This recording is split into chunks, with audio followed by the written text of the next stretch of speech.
მოგესალმებით ძვირფასო ტელემაყურებლებო, პირველი საათი სრულდება და მე-9 არხის პირდაპირ ეთერში იწყება ყველაზე ცხელი შუადღე, თუმცა მანამდე ვისარგებლებ შემთხვევით და მივესალმები ნინო ვარდოსანიძეს, რომელიც დღის მნიშვნელოვან მოვლენებზე ისაუბრებს. მოგესალმებით ნინო. მოგესალმები ქეთი, რამდენიმე წამში გაგაცნობთ დღის მთავარ მოვლენებს.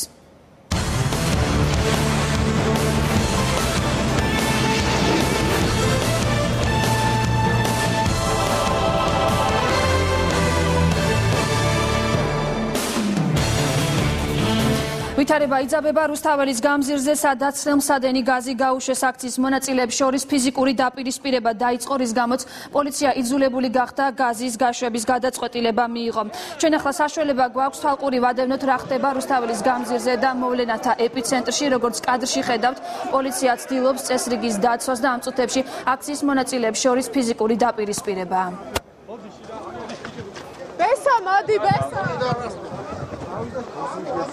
ერთხელ შეგახსენებთ, რომ რუსთაველის გამზირზე აქციის მონაწილეებმა ჭინჭრის თაიგულებთან ერთად კვერცხები მიიტანეს. მრევლი აცხადებს, რომ იდენტობის მიერ ჰომოფობიის წინააღმდეგ აქციის გამართვას არ გაუშვებენ. ამის გამო იდენტობის აქცია რუსთაველის გამზირზე შესაძლოა აღარ გაიმართოს. აქციაზე ადგილზე იმყოფება სახალხო დამცველიც, მობილიზებულია პოლიცია.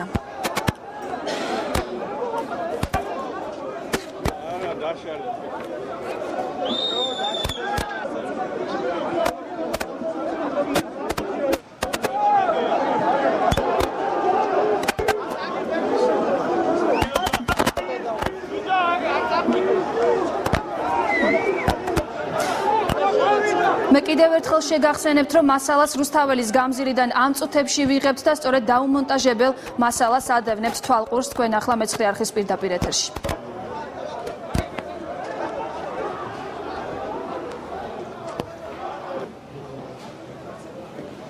ესენი კი ჩემს ბექგრაუნდში არიან. აქედან არა ლაივს მე ფლაიერია მოშორებით.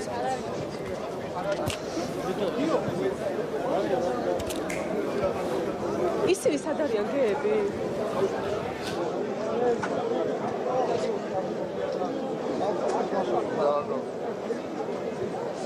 ჯერა უცნობიაო და ამათ იქიდან გაარღვეს, იმიტომ რომ როგორც გავცოდა ეს ინფორმაცია, რომ აფიქრებებენ როგორც და ბელა ზაქაიძე ჩაგვერთვება ტელეფონით პირდაპირ ეთერში. რუსთაველის გამზირი უფლებები. აქცია შეაფასა ტრადიციონალისტთა ლიდერმა აკაკი ასათიანმაც, ის მხარს უჭერს და იზიარებს საპატრიარქოს პოზიციას და ამბობს, რომ აქციის მონაწილე მხარეებმა თავი უნდა შეიკავონ, რათა არ მოხდეს ფიზიკური დაპირისპირება. თავად ჰომოფობიური დამოკიდებულება იწვევს ძალიან ბევრ უარყოფით და ნეგატიურ გავლენას საზოგადოებაზე. ერთის მხრივ ახდენს დისკრიმინაციული მოპყრობის პროვოცირებას, ასევე ხშირად ხდება ადამიანის უფლებათა სხვადასხვა უფლებათა დარღვევის ფაქტორი. ამიტომ მნიშვნელოვანი არის, რომ მე მხარს უჭერ ამ ადამიანებს, რომლებიც დღეს აქციას მართავენ და ვფიქრობ, რომ სწორედ ეს აქცია შეახსენებს საზოგადოებას იმას, რომ ჰომოფობიური დამოკიდებულება არის ცუდი დემოკრატიული საზოგადოებისთვის, ცუდი თანაცხოვრებისთვის და მშვიდობიანი დამოკიდებულებისთვის ერთმანეთის მიმართ. საქმე ის არ არის მარტო, რომ აი თქვა ვინც მორწმუნე ქრისტიანი მართლმადიდებელია, თქვენი სიტყვა რელიგიურმა გაერთიანებებმაც და სხვა რელიგიების წარმომადგენლებმაც ერთობლივი განცხადება გააკეთეს. მე მგონია, რომ მისი სიბრძნე, მისი გონიერება, მისი სიყვარული ამ ქვეყნისადმი და ყოველი ადამიანისადმი, რომელიც ამ ქვეყანაში ცხოვრობს, იფარავდა ამ ქვეყანას მთელი ამ ურთულესი წლების მანძილზე და ამიტომ კარგს ვიზამთ, თუ კეთილს ვინებებთ და გაუწევთ ანგარის პატრიარქის და ეკლესიის პოზიციას. უფრო დეტალურად რუსთაველის გამზირზე განვითარებულ მოვლენებს 2 საათზე გაგაცნობთ, ახლა კი ეთერს ხელ შუადღეს უთმობთ. მადლობა ნინო. მივესალმებით მაყურებო. დაბრუნდით პირდაპირ ეთერში ძვირფასო ტელემაყურებლებო. მე დავაგვიანე, იმიტომ რომ აი ამ აქციის გამო იყო ასე ვთქვათ საცობები. მოდით ესე მე მინდა გამოვხატოთ ჩემი დამოკიდებულება მიმდინარე ამბებისადმი. რელიგიურად განწყობილი ეკლესიურად მცხოვრები პირებისთვის LGBT ურთიერთობები არის ცოდვა და მათ ვინც არ ფარისევლობს აქვს სრული უფლება გამოხატონ აშფოთება, გამოხატონ უარყოფითი დამოკიდებულება ცხოვრების ასეთი წესისადმი და მოაწყონ მანიფესტაციები და მიტინგები, რა თქმა უნდა, მათ აქვთ ამის უფლება. მაგრამ საქართველოს უნდა გააკეთოს ჩემს არჩევანი. ესე იგი ჩვენ ცხოვრობთ სეკულარულ სახელმწიფოში, თუ კონსტიტუციაში უნდა ჩაიწეროს, რომ LGBT თემს ან იმ ადამიანებს, რომელთა მორალი არის მიუღებელი გარკვეული დიდი თუნდაც ჯგუფისთვის, მართლმადიდებლებისთვის, რომელსაც მე ძალიან დიდ პატივს ვცემ და საკუთარ თავს მივაკუთვნებ, უნდა ჩაიწეროს კონსტიტუციაში, რომ სახელმწიფო უნდა აკრძალოს მსგავსი პირების მანიფესტაცია. ანუ, რომ დაუკვირდეთ ძვირფასო მეგობრებო, ვინც აპროტესტებთ ახლა და ვინც ახლა იქ გარკვეულ ქმედებებს ახორციელებთ, მეტი წელი თქვენი ალბათ გულწრფელად აპროტესტებთ და მე მესმის თქვენი, მაგრამ ჯობია რომ შექმნათ პარტია, არა ისეთი ვანო მერაბიშვილმა რო ქრისტიან დემოკრატები შექმნა, არამედ პარტია, რომელსაც ჭიდრო ექნება, ურთიერთობა ექნება ეკლესიასთან და რომელიც კონსტიტუციაში ჩაწერს, რომ აქცია არ უნდა გამართონ ჰომოსექსუალებმა, ლესბოსელებმა და ასე შემდეგ. აი, დაახლოებით ასეთ საკანონმდებლო რაღაცას გააკეთებს. ცოტა თეოკრატიისკენაც წავა. ეს გასაგებია, ეს სრულიად ნორმალური იქნება და უნდა იყოს პოლიტიკური პროცესი იქითკენ, რომ ქვეყანაში გაიმარჯვოს ასეთმა, იმიტომ რომ იმ კონსტიტუციით, რაც ახლა მათ აქვს უფლება და პოლიცია მათ უნდა იცოდეს. ანუ აი როგორი აბსურდული სიტუაცია, იცი? ჩვენ გამოკითხვა გვეუბნება, რომ 65% უნდა ევროკავშირი და ნატო. ამასობაში მინდა კარგად იცოდეთ, ესე არ გამოვა, ხო გესმით არა? თუ გვინდა ევროკავშირი, თუ გვინდა ევროატლანტიკურ სივრცეში ინტეგრირება, ესეთი აქციები უნდა იმართებოდეს და ძალადობა მათ მიმართ უნდა იყოს აღკვეთილი პოლიციის მიერ. და თუ არ გვინდა იქით წიარული, ამას პრობლემა არ არის, ამაზეც ვიმსჯელო და ხალხი როგორც გადასკოთ ისე იქნება. მაგრამ ერთად ეს არ გამოვა. ამიტომ მე მარტივ პოლიტიკურ დონეზე ვაყენებ უკვე საკითხს, იმიტომ რომ მე ხა არ მინდა განხილვაში შევიდე და რაღაც სხვა რაღაცები ვიზახო. მე მგონი უფრო ფუნდამენტურად ჯობია რომ საკითხი მოაგვაროთ შიგნით და არ იყოს ეს ცემატყება. უბრალოდ არ მიცეთ კანონით რა. კანონი იყოს ისეთი, აი დაუკვირდი, ძალიან სწორს ვამბობ რა. იყოს თუ ესია, შეიქმნას პარტია, მართლმადიდებლური პარტია, თუ არ ვიცი, რას დაარქმევენ, არ ვიცი. და მორჩა რა, ეგეთი რაღაცეები კანონით აღიკვეცება და იქნება თუ ხმას მიცემს მოსახლეობის უმრავლესობა, ეს პარტია გაიმარჯვებს და იქნება ასეთი ქვეყანა. მე პირადად მე არ მინდა ესეთ ქვეყანაში ცხოვრება, მაგრამ მე ხო ეხლა არ ვწყვეტ არა, მე მაქვს ჩემი პოზიცია და თუ იქნება პოლიტიკური ბრძოლა, გააჩნია რა, პოზიციას დაიკავებს თითოეული თქვენთაგანი. ამიტომ ეხა ეს რაც ხდება, ეს არის არასწორი, იმიტომ რომ პოლიციას აქვს ვალდებულება, შეიძლება ძალიან ბევრი უთანაგნობს კიდევაც აი იმ ადამიანებს, რომლებიც საპროტესტოდ გამოდიან, მაგრამ პოლიციას აქვს ვალდებულება, რომ დაიცვას LGBT თემი. შესაბამისად, ეხა ეს რაც ხდება, არ არის სწორი რა. ნებისმიერი აგრესია ალბათ არ არის სწორი არც ერთ შემთხვევაში. კარგით. ჩვენ სტუმრებზე ვილაპარაკთ. რომელიც რუსთაველის თავისუფლების მოედანზე ჩაიაროს კიდევ ერთხელ გავიმეორებ მშვიდობიანად დასრულდეს დღევანდელი დღე. რა თქმა უნდა, ცუდია რომ დაემთხვა ეს ყველაფერი აი ამ გუშინდელობის დღეს მოყვა და მე პოსტი მაქვს ხოჩოს ამასთან დაკავშირებით, თუმცა ამაზე ოდნავ მოგვიანებით. მანამდე იმის შესახებ თუ რა თემებზე ვისაუბრებთ დღეს ჩვენს გადაცემაში. დავიწყებ ჩემი თემით, ეს არის დროის მართვა, ანუ დროის მენეჯმენტი და ჩვენი სტუდიის სტუმრები იქნებიან არჩილ გამზარდია, საზოგადოებრივი კომუნიკაციების მართვის სპეციალისტი და თაკო დოლაბერიძე, PR მენეჯერი, რომელიც დაახლოებით ალბათ 1 საათში შემოგვიერთდებიან. ჰომოფობიასთან, ტრანსფობიასთან და ბიფობიასთან ბრძოლის საერთაშორისო დღეა დღეს 17 მაისი. ფობიების ჩამონათვალი არის სადღაც 600-მდე, იცოდი ამის შესახებ? არა, ძალიან ბევრია. და მე გადავწყვიტე სწორედ ფობიებზე ვისაუბრო დღეს ექიმ ფსიქიატრთან მარინა კურატაშვილთან ერთად და თეა დარჩიასთან, სუხიშვილობის სოლისტთან ერთად, რომელსაც რა თემაზე? ფობიებზე ზოგადად. დარჩიას აქვს ამ ფობია? აქვს, ქონია და ცეკვის ფობია. ცეკვის ფობია ნამდვილად არ აქვს, მაგრამ რა ფობია? რაღაცა ფობია. არ ვიცი, მე თქვენთან ერთად გავაკეთე. ერთად ვისაუბრებთ და ძალიან გთხოვ ვკითხოთ, თუმცა მე შემიძლია ვკითხო, რომელი ყველაზე უცნაური აი ამ 600 ფობიიდან. შენ რა ფობია? გამორჩეული. პრინციპში ჩაკეტილი სივრცის შიში მაქვს. მე ჩაკეტილი სივრცის შიში არა მაქვს, ცნობილი მოვლენებიდან გამომდინარე. არა მაქვს, მაგრამ იცი რისი ფობია მაქვს? ფობიას ვერ დავარქვი, მაგრამ просто წყალი არ მევასება რა. წყალი? ცურო არის. ცურო არის, ახლა ეგ ჩვეულებრივი შიშია, ეგ ფობია. ძალიან ბუნებრივი. ქუჩის კაი ბიჭთან ერთად, ფსევდო კაი ბიჭთან ერთად მივიდოდი და მე აღმოჩნდა რომ ფსევდო იყო. რა მნიშვნელობა ქუჩაში და გამოვარდა ძაღლი. ხო, 4 ფეხა. ხო, შეიშმუშნა. არა, ნუ არიან სხვანაირი 3 ფეხა დაკოჭლებული ძაღლი. და შეინიშნა და რა შეგეშინოთ? არა, просто არ მევასება. შენ დაახლოებით იგივე რაღაც შეგიძლია თქვა წყალთან მიმართებაში. მე მეშინია ძალიან ობობების, ოღონდ არ ვიცი ეს. ობობების და ნიანგების არ გეშინია ხო? ნიანგების არ მეშინია. ხო და სხვა ნიანგ შემიძლია ხელი ჩამოვარდა. ნიანგის ხო და ლომის არ მეშინია სად ნახე? მაგარ ფობიაზე ნიანგზე და ლომზე არა დათვზე არის მაგარი ანგები ჭეჭიკიაო დათვს არ გეშინიაო და სულ არ მეშინიო რატო და მე 4 დღეში არ დავდივარ რესტორანში არ მაგითხრა ხოდა არა ძალიან ბევრი ანეკდოტები ისწავლე ეგ მე ვიცოდი ყველა გადაცემაში თითო ანეკდოტი თავის დროზე არ იცოდი და იმ 4 წელმა ხო არ განაპირობა ვერდები და მოგიყვები ახლა მაგარაფა დეუბნები გოდაძაკ დეტიში პერო დეტიში ტორაშ კაი არა გატყუებ მე რა უნდა ითქვა გატყუებ მეშლება გვაქრამე კედელზე საწოცი გვაქვს საწოცი თუმცა ეხა ჩვენს ეთერში კი ბატონო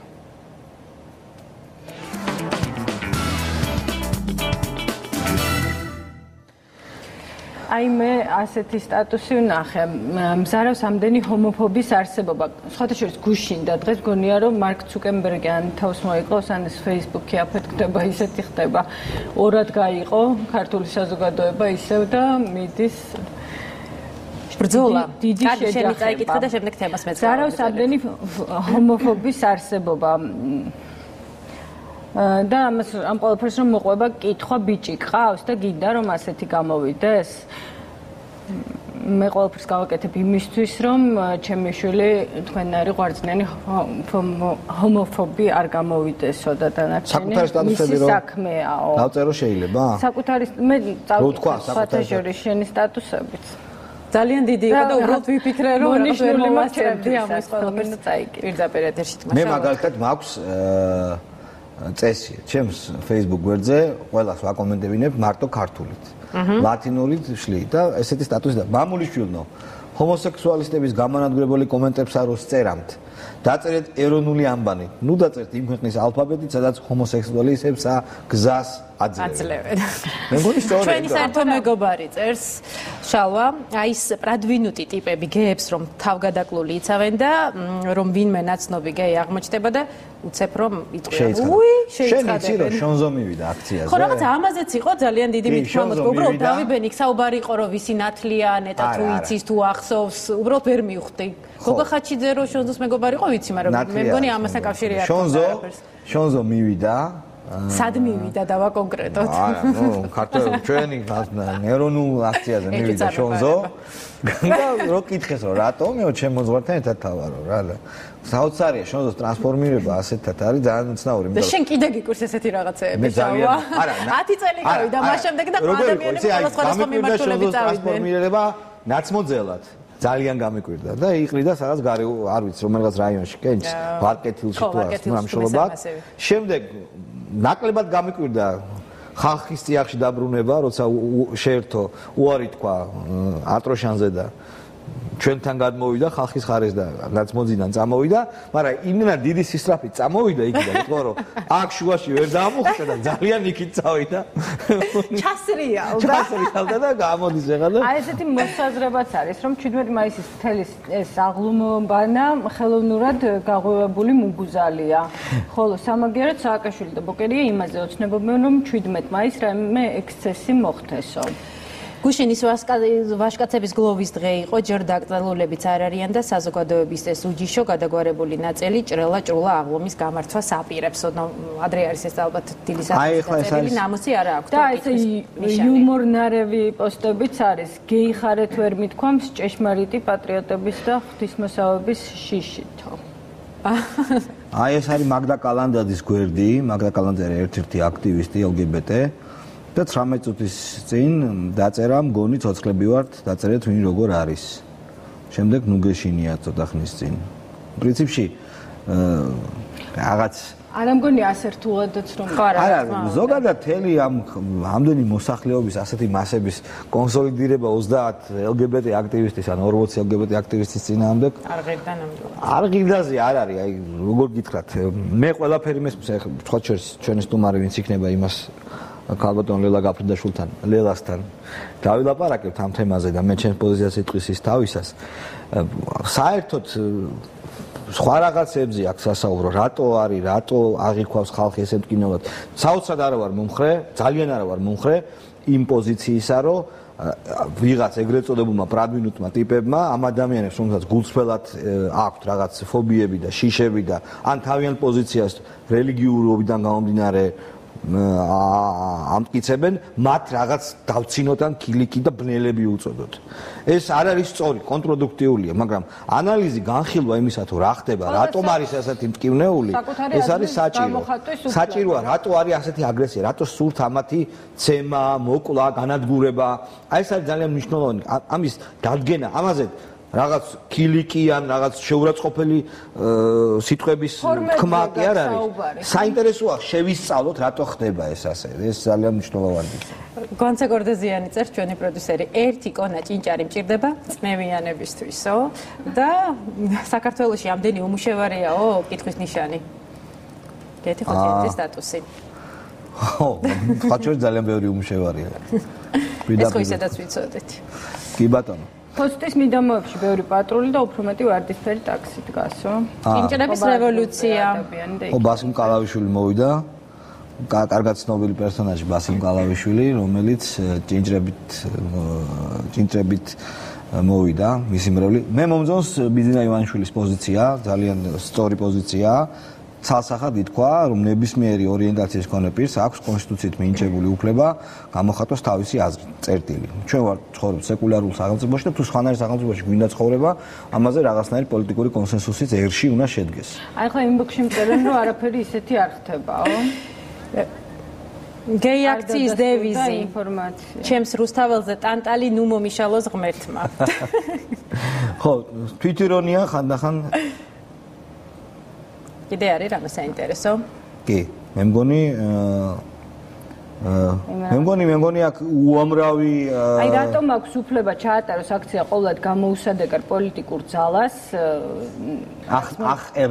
ახერმოძს გულისხმობს ადამიანი და არა გეებს, რატომ არ უნდა დაიცვას თითოეულმა ადამიანმა საკუთარი უფლებაო. კარგი. გიგა ნასარიძე წერს ჯონ დი მთქვაო, არ ვიცი, ბაღათურიას გულისხმობს, მთელი საზოგადოება აქაა, ძლივს არ გავიგე რა ყოფილა ეს საზოგადოება, ყველა მაგის სახელით რომ ლაპარაკობს. გიგა ნასარიძე და მეერიდოს სიარულს ის ურჩევნია. კარგი, მადლობა. ისევ წერენ ინბოქსში, რომ არაფერი ისეთი არ ხდება. დიდი მადლობა. ჩვენ სტუმრად გვეყოლება ახლა ლელა გაფრინდაშვილი, შემდეგ სხვა სტუმარი, შემდეგ კიდევ სხვა და ასე დაუსრულებთ. ასე 3 საათამდე.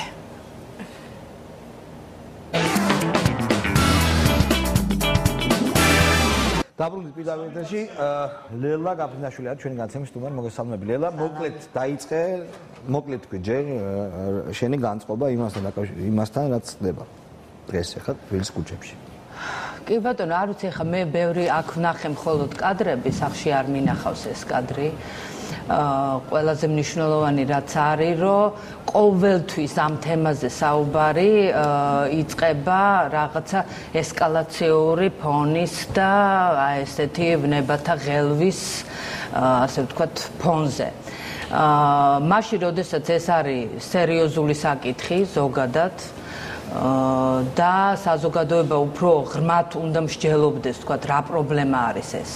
უნდა მსჯელობდეს იმაზე, როგორ შეიძლება ცივილიზებულ სახელმწიფოში უფლებების სფერო, ადამიანის უფლებები როგორც ასეთი, დაუპირისპირდეს უმრავლესობის შეხედულებებს. დავარქვათ ესე. კი. სანამ შენ იტყვი, ახლა მითხრეს, რომ არ არის სწორი ინფორმაცია, რომ აქციაზე გაუშვეს ცრომსადენი გაზი, ან მოხდა რაიმე ფიზიკური შემოხლა. ამ მომენტამდე აქცია მიმდინარეობს ასეთი დანაკარგების გარეშე, არის გარკვეული მცირედი უწესრიგობის ნიშნები, მაგრამ ფიზიკურად ჯერ არავინ შეხებია, არც ცრომსადენი გაზი გაუშვეთ და ღმერთმა ქნას, რომ ასე იყოს ბოლომდე. კი ბატონო. ანუ ლაპარაკია იმაზე, რომ ამ ქვეყნის ყველა მოქალაქეს აქვს უფლება გამოხატოს თავისი შეხედულება, ხო? ესე იგი, ისევე როგორც მორალისტებს, პოლიტიკოსებს, იდეოლოგებს აქვთ უფლება გამოხატონ თავიანთი შეხედულებები, ასევე აქვთ უფლება იმ ადამიანებს, ვინც თვლის, რომ საქართველოში არის სერიოზული პრობლემა ჰომოფობიის. ანუ იმ ადამიანების მიმართ სიძულვილის, რომლებიც არიან განსხვავებული სექსუალური ორიენტაციის მქონენი. აი ამ საკითხებზე უნდა მიდიოდეს მსჯელობა და ბუნებრივია მიზეზებზე, რის გამოც ეს ყველაფერი არის, ხო? მოდით რაზე ვილაპარაკოთ, იცი რომ რატომ აღიქვავს მოსახლეობის ესოდენ დიდი ნაწილი აქ მე ხა უყურებ ადამიანებს რომლებიც არიან ძალიან ეგზალტირებულები და პირდაპირ აწყდებიან ახლა ამ ავტობუსს რადგან იქ რამოდენიმე LGBT პირი ეგულებათ ანუ მათ უნდათ მათი ცემა მათი განადგურება ხო არადა ეს ადამიანები არ არიან კრიმინალურად მოაზროვნე ადამიანები შეიძლება არიან ზოგი კარგი ოჯახი აქვს და აგრესიულიც არ არის რითია განპირობებული რომ აი ეს ასეთი სიძულველი და ზიზღი არის რისი ბრალია რა შეიძლება რომ ეს რითი შეიძლება ეს იყოს გამოწვეული მე მესმის სხვათა შორის მე მესმის რომ რელიგიურად მოაზროვნე ადამიანს ამას თვლიდე ცოდვად და გამოხატავდე თუნდაც სიტყვიერ ვერბალურ აშფოთებას ეს გასაგებია ჩემთვის და ეს მესმის მაგრამ ამ აშფოთებიდან გადახვიდე იმ ქმედებაზე რომ ქვა აიღო და მოკლა ადამიანი აი ეს რატომ ხდება ეს რა არის ეს ხო ნუ ეს არის ველურობა ჩვეულებრივი შალვა ეხლა უნდა დავარქვათ ყველაფერს თავისი ეს იული გამოსავალია ლელა როცა შენ ამას აი ესე ქედმაღლურად არ ქმნის არა მე ქედმაღლურად არ ვამბობ მე ვამბობ ჩვეულებრივად ისევე როგორც ჩემს არაცივილიზებურ ქცევას ხო ყველას აგვაქვს თქვათ რაღაც პერსონალურ დაპირისპირებაში შეიძლება გავიწიოთ რაღაცა შვილების ცემა ძალიან გავრცელებულია ჩვენსაც ესეც ველურობაა მე ვლაპარაკობ რომ მე შეიძლება მქონდეს რაღაც შეხედულება მაგრამ ნებისმიერ ადამიანს აქვს უფლება დამიპირისპირდეს, დაუპირისპირდეს ჩემ შეხედულებას, ოღონდ მხოლოდ შეხედულებით. მხოლოდ აზრით. და ნებისმიერ შეხედულებას აქვს არსებობის უფლება. უყურე, როცა ჩვენ ამაზე ახლა ხო არ ვარჩევთ ესე მშვიდად. ეს პრობლემა ჩვენ გვაწუხებს და ის ხალხი და LGBT თემის და ეს ადამიანები რომლებიც ამას აპროტესტებენ, ესენი არიან ჩვენი საზოგადოების ნაწილი. როცა შენ საზოგადოების რაღაც ნაწილს უწოდებ ველურს ეს იმას ნიშნავს რომ გარკვეულწილად შენ მაინც დისტანცირდები ადამიანებისგან და ეუბნები რომ აი შენ ხარ ველური და მე არ ვიცი რა გიმკურნალო შენ ველური ხარ მიხვდი მე ამას ველურობას ვერ დაუძახ არის ველური ქცევა და არის ცივილიზებული ქცევა ველური ქცევა არის როდესაც შენ ვიღაც არ მოგწონს და თავში ურტყა და ცივილიზებული ქცევა არის როდესაც შენ გაქვს გონება და გონება არის ნიშანი, რითიც ადამიანი განსხვავდება ცივილიზებული ადამიანი ზოგადად განსხვავდება დაბალ ორგანიზებული მატერიებისგან და მას აქვს უნარი დაალაგოს ეს აზრით და დაუპირისპირდეს ამ ადამიანს აზრით. აი ეს არის. ეხლა დღეს სულ ვიხსენებდი, აი როდესაც გეგმავდი შენ. აი მაგალითად ავიღოთ ლარი ფლინტის ისტორია, ხო? ძალიან მნიშვნელოვანი და ძალიან ბევრს მე დარწმუნებული ვარ იმ ადამიანსაც, ვინც დღეს აი ამ ჰომოფობიის წინააღმდეგ აქციას აპროტესტებს, ნანახი აქვს ეს ფილმი. რა გააკეთა ლარი ფლინტმა? ის დაუპირისპირდა აი ოლიმპოს მთაზე მდგარ ვიღაც ხელშეუხებელ ტიპებზე გააკეთა კარიკატურები პორნოგრაფიული და დაბეჭდა თავის ჟურნალში ხო ესე იგი და ამის გამო მოუხდა სასამართლოში წასვლა და ძალიან მნიშვნელოვანი არის რა მოხდა ამ სასამართლოზე მისი ადვოკატი ნაფიც საჯულებს ეუბნება რომ მე არ გარწმუნებთ თქვენ რომ ის რაც ლარი ფლინტმა გააკეთა ეს კარგია რასაც აკეთებს ეს კარგია პირიქით მე სულ არ მომწონს რასაც ლარი ფლინტი აკეთებს მაგრამ ის რაც მე მომწონს ეს არის ის რომ მე და თქვენ შეგვიძლია ამ ყველაფრის შესახებ კონდეს დამოუკიდებელი აზრი იმის მიუხედავად რას ფიქრობენ სხვები. კიდევ ერთხელ მინდა გავიმეორო რომ ჩვენი ტელევიზიით სამწუხაროდ გადაიცა არასწორი ინფორმაცია, არანაირი შემოსადენი გაზი არ გამოუყენებია პოლიციას და საერთოდ არ ყოფილა ისეთი შეხვალ-შემოხლა რომ პოლიცია აქტიურად ჩარეული იყოს. არის რაღაც გარკვეული ზუსტებები, მაგრამ იმედია საქართველოს პოლიცია საზოგადოების წესრიგს დაიცავს. ეხლა უკვე მე მაინც იმ ფრაზას უბრუნდები. ველური, ხო? მოდ ეს დაუშვათ შენ დაახასიათე ამ ადამიანების ჯგუფი როგორც ველური, მაგრამ აქ პრობლემა მე ეხლა ქცევას ვარქმევ. მათ ქცევას პერსონალურად. ხო, მაგრამ ნუ ეს უკვე მანევრია შენს მიერ, იმიტომ რომ თუ ადამიანი ველურულად იქცევა, მას შეიძლება უწოდო როგორც შეიძლება უწოდო ველური, ხო, დაუშვათ. მაგრამ მე არა ვარ მომხრე ასეთი იარლიკების მიწებების, მაგრამ რაზე შევთანხმდეთ, იცი? რაზე ვილაპარაკოთ, იცი? Როგორ შეიძლება ეს რომ აღარ მოხდეს? რა უნდა მოხდეს ამ ადამიანებმა? როგორ? გაიგონ ამ ადამიანებმა, რომ მათი შეხედულების გარდა არსებობს სხვა შეხედულება.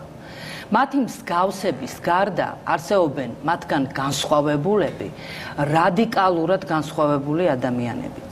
და ისევე როგორც მათ აქვთ უფლება იყვნენ ისეთები, როგორიც არიან, ასევე მათგან პრინციპულად, რადიკალურად განსხვავებულ ადამიანებსაც აქვთ არსებობის უფლება და თვით გამოხატვის უფლება. და ის რომ მე მაქვს ჩემი შეხედულებების ჩემი ამგვარობის გამოხატვის უფლება, ეს მე მაქვს იმთავითვე, იმის მიუხედავად, რას ფიქრობს შალვა რამიშვილი და რას ფიქრობს თქვათ ვიღაც სხვა. აი ეს უნდა განვასხვაოთ. ეს არ ნიშნავს შეყვარებას ამ ადამიანის შემდგარ განსხვავებული. ეს ძალიან იოლია. ეს ნიშნავს აღიარებას, რომ მას ეს ძალიან იოლია თქმა იმისა, რომ მათ უნდა გაიგონ. მაგრამ მოდით ახლა შევხედოთ იქით ამ მხრიდან რა. ესენი არიან ადამიანები, რომლებიც პირველი სოციალურად მეწილი საქართველოში ესე არის. შეჭირებულები არიან და მე იქ არ მინახავს, ეხლა კადრებსაც უყურებდი, მაინდა-მაინც დამშვიდებული სახის და ლამაზად გამოწყობილი ადამიანები. ესენი არიან ადამიანები, რომლებიც თავიანთი რელიგიური მწამსის გამო გამოხატავენ აღშფოთებას და კიდევ ერთხელ ვამბობ, ეს არის ბუნებრივი და ესენი არიან ადამიანები, რომელთათვის რადიკალიზმი ამ საკითხში არის ძალიან მისაღები. მე ვერ დაგეთანხმები ვერავითარ შემთხვევაში, როდესაც შენ კაცრად უკავშირებ ჰომოფობიას ადამიანებში მათ ეკონომიკურ მდგომარეობას. ალბათ არის დაკავშირებული რაღაც აზრით, მაგრამ მე ვფიქრობ, რომ ყველაზე მნიშვნელოვნად და ყველაზე მყარად ეს უკავშირდება განათლებას, ცოდნას. ამ ადამიანების ჩემს გამონათქვამზე რა სიტყვი, მაგალითად რატო ხდება ეს აბსურდი, რომ გამოკითხვებით 60%, 65% უნდა ევროპა და ნატო და ჩვენ ხედავთ აი ამას. რატომ არ ხვდება ადამიანი საშუალო სტატისტიკური ქართველი მოქალაქე, რომ თუ უნდა ნატოში, ევროპაში, თუ უნდა ისეთი ქვეყანა, როგორც არის ევროპული ქვეყნები, ხო? რომელსაც ის უყურებს ტელევიზიით და ზოგი ნამყოფიც კი. მაშინ ასეთი რაღაცები არ უნდა ხდებოდეს. მაშინ ის უნდა შეეგუოს იმას, რომ ჰომოსექსუალი გამოვა და იტყვის რომ არ ვცემო, პლაკატს დაიჭერს. რატო ვემსგავსებით ჩვენ რუსეთს და არა ეს არის ძალიან უცნაური ჩემთვის. მაგალითად, შენი აზრით, რომ გამოჩნდეს ესეთი პარტია, თეოკრატიული პარტია, რომელიც იტყვის, რომ მე კონსტიტუციაში ჩავწერ, რომ LGBT თემს არ აქვს არანაირი აქციის გამართვის უფლება. იკრძალება თვით გამოხატვა ელემენტარულად, ეხლა მაგრამ არა, პარტიამ რო თქვას, რომ მე ესეთი პარტია ვარ, კაცო. მე ასე მიმაჩნია. მე არ მიდივარ ევროპისკენ, მე ასე მიმაჩნია. ის პარტია მოიგებს არჩევნებს? ვერ მოიგებს საქართველოში არჩევნებს ესეთი პარტია. მე აბსოლუტურად დარწმუნებული ვარ ამაში. რა ხდება? ხო, გესმის, ჩემთვის გაუგებარია. ნუ ეხლა ყველა ხო არ არის გამოსული არა? ჩვენ არ ვიცით როგორია სინამდვილეში სურათი საქართველოში. მე, რა თქმა უნდა, მე ეხლა ძალიან ბევრ რეგიონთან მაქვს ურთიერთობა. ჯერთი მყავს ნათესავები, ხო? ადამიანებს, აი ესეთ თქვათ ადამიანებს, რომლებიც თავიანთი ცხოვრებით ცხოვრობენ, რომელიც ერთმანეთისგან ანსხვავებენ თავიანთ ცხოვრებას და სხვების ცხოვრებას, რომლებიც პატივს სცემენ სხვების ცხოვრებასაც და საკუთარ ცხოვრებასაც, ხო? მათთვის ასეთი გვნებათა აშლა ამ საკითხებთან დაკავშირებით მე არ შემიმჩნევია. არ შემჩნევია. უნდა ელემენტარულად მივიდეთ იმ დასკვნამდე, რომ ჰომოსექსუალები ყველა საზოგადოებაში არსებობენ დღესაც და იარსებობენ მომავალშიც. მე მყავს ერთი ამერიკელი მეგობარი, რომელიც 60-70-იანი წლების სამოქალაქო მოძრაობების აქტივისტი იყო და ის იხსენებდა მისი მეგობრის აზრებს, როდესაც დაიწყო შავკანიანების უფლებების დაცვისთვის გამოსვლა. და თეთრკანიანები აღელდნენ და აი რას ამბობდნენ ისინი? ამბობდნენ, რომ აი ახლა ისინი გამრავლდებიან და ჩვენზე მეტი გახდებიან. მენტალურად ეს არის, ანუ რომ თარგმნოთ ფსიქოლოგიურად რა ხდება, ფაქტობრივად ხდება ის, რომ გამრავლდებიან და იმას გვიზამენ, რასაც ჩვენ უშვებოდით მათ ამდენი წლების მანძილზე. ანუ დავჩაგრავთ მათ. მენტალურად, ფსიქოლოგიურად მოქმედებს ეს მექანიზმი. მათ ეშინიათ, რომ ეს ადამიანები რაღაცა უფრო მეტი გახდებიან საზოგადოებაში და ესე იგი დომინანტურ განწყობებს შექმნიან. აი ჩვენ ახლა უყურებთ 1957 წელს ლიტლ როკში გამართულ აქციას. ჩვენ ხედავთ აფრო-ამერიკელ სტუდენტებს, რომლებიც პოლიციის თანხლებით შედიან კოლეჯებში. ეს მაკარტიზმის შემდეგ იყო ეს მოვლენა. აი თქვენ ხედავთ აი ამ კადრს, აი ეს კადრის გოგონა როგორ შედის და როგორ აცილებს მას პოლიცია. ეს იყო ამერიკის შეერთებულ შტატებში ეს დროც იყო, რასიზმი იყო, რაც აღმოიფრო, მე მგონი მარტინ ლუთერ კინგის მერე კიდევ იყო რაღაც გამოვლენები, მაგრამ რასიზმიც ერთ-ერთი ფობია არის ახლა. ნუ დღესაც გაიგონებთ ამერიკაში. 1990 წელს მოხდა მხოლოდ ის, რომ მსოფლიო ჯანდაცვის ორგანიზაციამ ჰომოსექსუალიზმი ამოიღო თავისი დაავადებათა სიიდან. ცოტა დრო არის გასული ძალიან. საქართველოსთვის ძალიან ცოტა დრო. რა თქმა უნდა, რა თქმა ჩვენ ეს უნდა ვაღიაროთ ეს ერთ-ერთი მიზეზია. აბსურდულია, როდესაც LGBT თემა ითხოვს იგივე სტანდარტს ტოლერანტულობისა, რაც იყო არა, ითხოვს რა შუაშია. ბუნებრივია ითხოვს, არ უნდა მოითხოვო, აბა რაღაც განსხვავებული სტანდარტი უნდა მოითხოვო. ბუნებრივია, არა. საზოგადოებიდან როცა ითხოვს. არა, ითხოვს რას ნიშნავს? ის ამბობს, რომ ასეთი სტანდარტები არსებობს. თუ ჩვენ გვინდა ვიყოთ ცივილიზებულები, ეს στანდარტი უნდა ვაღიაროთ, იმიტომ რომ ჰომოსექსუალობა არ არის ავადმყოფობა. უნდა ვაღიაროთ. ეს სტანდარტი საქართველოში დღეს რაც არის ამსტერდამში ხო, ან გერმანიაში ხო, იგივე სტანდარტის მოთხოვნა ქართული საზოგადოებისგან არის აბსურდი. არა, მოთხოვნა არ არის აბსურდი. მოთხოვნა იგივენაირი საზოგადოების, თქვათ, რაც იქ არის, ხო? ამ მომენტში დღესვე, რა თქმა უნდა. ეს არის აბსურდი. არავის არ ეს არის ზე მოთხოვნა. არავის არ და ეს ასე რო არ არის ამ აქცია მაჩვენებს. ეს არის არ არის სწორი, ეს არის ზე მოთხოვნა, ეს არის გამაღიზიანებელი. არ შეიძლება. ჩვენ უნდა გავითვალისწინოთ, რომ მხოლოდ 1990 წელს ამოიღეს სოფლიო ეს ძალიან ცოტა დროა გასული. საქართველოს აქვს თავისი სპეციფიკა, ეს არის განსხვავებული ქვეყანა, განსხვავდება. არანაირი განსხვავებული ქვეყანა არ არის. საქართველოს არის ჩვეულებრივი ქვეყანა. ამ კუთხით არ არის ჩვეულებრივი ქვეყანა, რა თქმა უნდა. წავიკითხოთ ივანე ჯავახიშვილის ქართული სამართლის ისტორია, მე-7 ტომი. იქ არის ერთ-ერთი თავი, რომელიც სექსუალურ ზნეობას ეხება და ჩამოთვლილი აქვს ივანე ჯავახიშვილის სამართლის დოკუმენტები, სადაც ამ სოციალურ მოვლენაზე არის ლაპარაკი. თუ არ იყო ქართულ საზოგადოებაში ეს მოვლენა, ხო? როგორ აისახა ის სამართალში? მე გეუბნები მარტივად. ამიტომ არ არის. საქართველო სულ იყო ევროპული ცივილიზაციის ნაწილი. არა. უნდა სულ იყო ევროპული ცივილიზაციის ნაწილი. არ არის მხოლოდ ევროპული ცივილიზაციის ნაწილი. საქართველოს ძალიან დიდი იყო გავლენა აზიური ცივილიზაციისა. ევროპული იდეები, როგორიც არის ჰუმანიზმი, როგორიც არის თავისუფლება, როგორიც არის ლიბერალიზმი, ეს ქართული კულტურის არსებითი შემადგენელი ნაწილია. თუმცა მოთხოვნა დღეს ამდენ ჭირ ვარამ გადატანილ ქვეყანაში, ასეთ სოციალური ფონით, ასეთი განათლების დონით, ასეთი ეკონომიკური სიტუაციით, მოთხოვნა იგივე სტანდარტისა, რაც არის, დავთავრებ, რაც არის. გასაგებია, გავიგე. ჰოლანდიაში ეს არის როგორი გამაღიზიანებელი, იცით, არასწორი. ვისთვის არის გამაღიზიანებელი? შენთვის გამაღიზიანებელი. აბა კითხე იმ ადამიანს, ვინც კოშმარში ცხოვრობს. გასაგებია, მაგრამ დღესვე ამ სტანდარტის მიღწევა არ არის. აი ესე ყვირილი იმის თაობაზე, რომ დღესვე ეს საზოგადოება უნდა იყოს ისეთი ტოლერანტული, როგორც არის გერმანიაში. ეგ არ გამოვა. აბა რა ვქნათ? იატაკქვეშეთში ჩავიდეთ. იცი რა? ეს მოვლენები ხდება ძალიან მნიშვნელოვანი პოლიტიკური პორნოგრაფიის პარალელურად, როდესაც ჩვენ ვნახეთ სექსუალური უმცირესობების წარმომადგენელთა, ასე ვთქვათ, ჩანაწერები, პროკურატურამ გაუშვა და ასევე ვნახეთ პროკურატურამ თქვა, რომ არსებობს და 3 ჩანაწერი ხო გავრცელდა აი ცოტა ხნის წინ. ეს და ეხლა კიდე გავრცელდა მეორე ჩანაწერი პირადი ცხოვრების ხელში. შენ არ აკავშირებ ამ საკითხს იმასთან, რომ ასეთი შეუწყნარებლობა არსებობს სექსუალური უმცირესობების. აკავშირებ.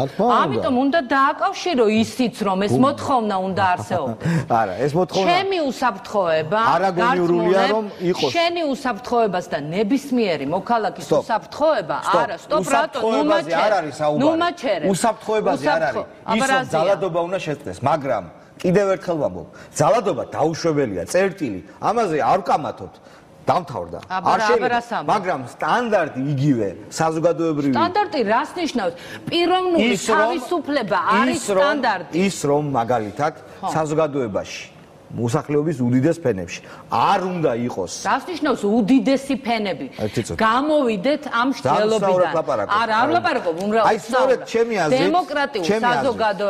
დემოკრატიულ საზოგადოებაში არსებობს მრავალი შეხედულება არ არსებობს მხოლოდ ერთი შეხედულება რეალობა არის ის რომ ჩვენს ქვეყანაში დავამთავრებ რეალობა არის ის რომ ჩვენს ქვეყანაში რიგი მიზეზების გამო რომელსაც ამას ჩვენ ეხლა არ განვიხილოთ არსებობს ჰომოფობიური გამოვლენებები ადამიანებს პირველი რაც არის ყველაზე მნიშვნელოვანი ეს ჰომოფობიური გამოვლენებები არ უნდა გადაიქცეს ძალადობაში წერტილი მაგრამ არ არსებობდეს ესეთი ჰომოფობიური დამოკიდებულება ვინ თქვა რომ არა და იყოს ისეთივე უნდა არსებობდეს არ იყოს ესეთი ჰომოფობიური დამოკიდებულება და იყოს იგივე სიტუაცია რაც ამ ხრივ არის ჰოლანდიაში ეს არის აბსურდი არა ვინ თქვა ეხლა ეგეთი რამე ნუ ეხლა ლაპარაკი არის აქ რომ ჩვენ თუ გვინდა ვიყოთ ცივილიზებული სამყაროს ნაწილი თუ ჩვენ წაკითხული გვაქვს საქართველოს კონსტიტუცია თუ გარდა ჩვენი რელიგიური შეხედულებისა სხვა შორის რომელიც არის ჩვენი პერსონალური საქმე,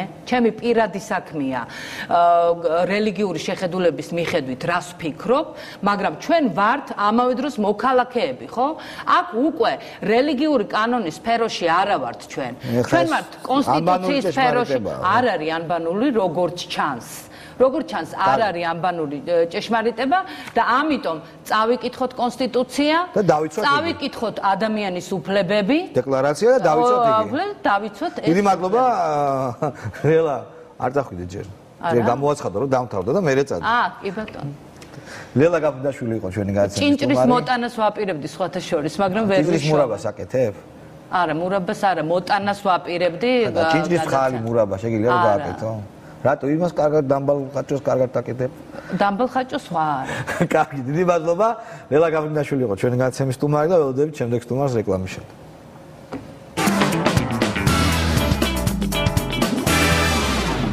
ცხელი დღეებია დღეს თბილისში. მახსენდება რადიო 105-ის არტი თუ გახსოვთ პიდარასტები მოდიან ჩვენ როდის ვიწინასწორებთ ტექსტს და თავის თქვათ შორის LGBT თემის წარმომადგენლებიც დიდი სიამოვნებით პოსტავენ აი ამ არტს. საოცარი რაღაც გავაკეთეთ, ესე იგი, ეს არტი რო ჩავწერეთ, ორივე მხარე დიდი სიამოვნებით და რაღაც გარკვეული პათოსითაც პოსტავს აი ამ ჩემი რადიო არტს. ეხლა გვაქვს სხვა თემა, ჩვენთან მოვიდა სპორტის და ახალგაზრდობის საქმეთა მინისტრის მოადგილე რატი ბრეგაძე. ანუ ახალგაზრდობის მინისტრი. საერთოდ ახალგაზრდობის მინისტრი, აი, მინისტრის მოადგილე. მინისტრი ახალგაზრდობის საქმეში. დიახ. საერთოდ ისეთ რაღაც ბობოქარ რაღაცას, როგორც არის ახალგაზრდობა მინისტრის მოადგილე, რატო ჭირდება? შეგიძლიათ ამბობთ? რატო ხართ საჭირო?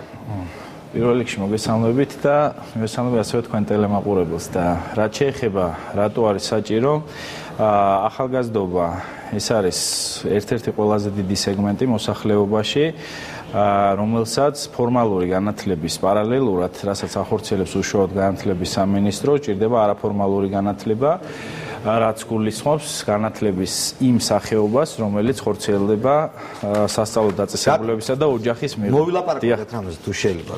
ადამიანურად ვილაპარაკოთ. კარგი ახალგაზრდა ხარ? მეც არა ვარ ძალიან გვეგა და როგორც ჩინოვნიკს არ მინდა რომ გელაპარაკო. ხო და აი შენი თავარი მიზანი რა არის? ანუ რა უნდა გააკეთო?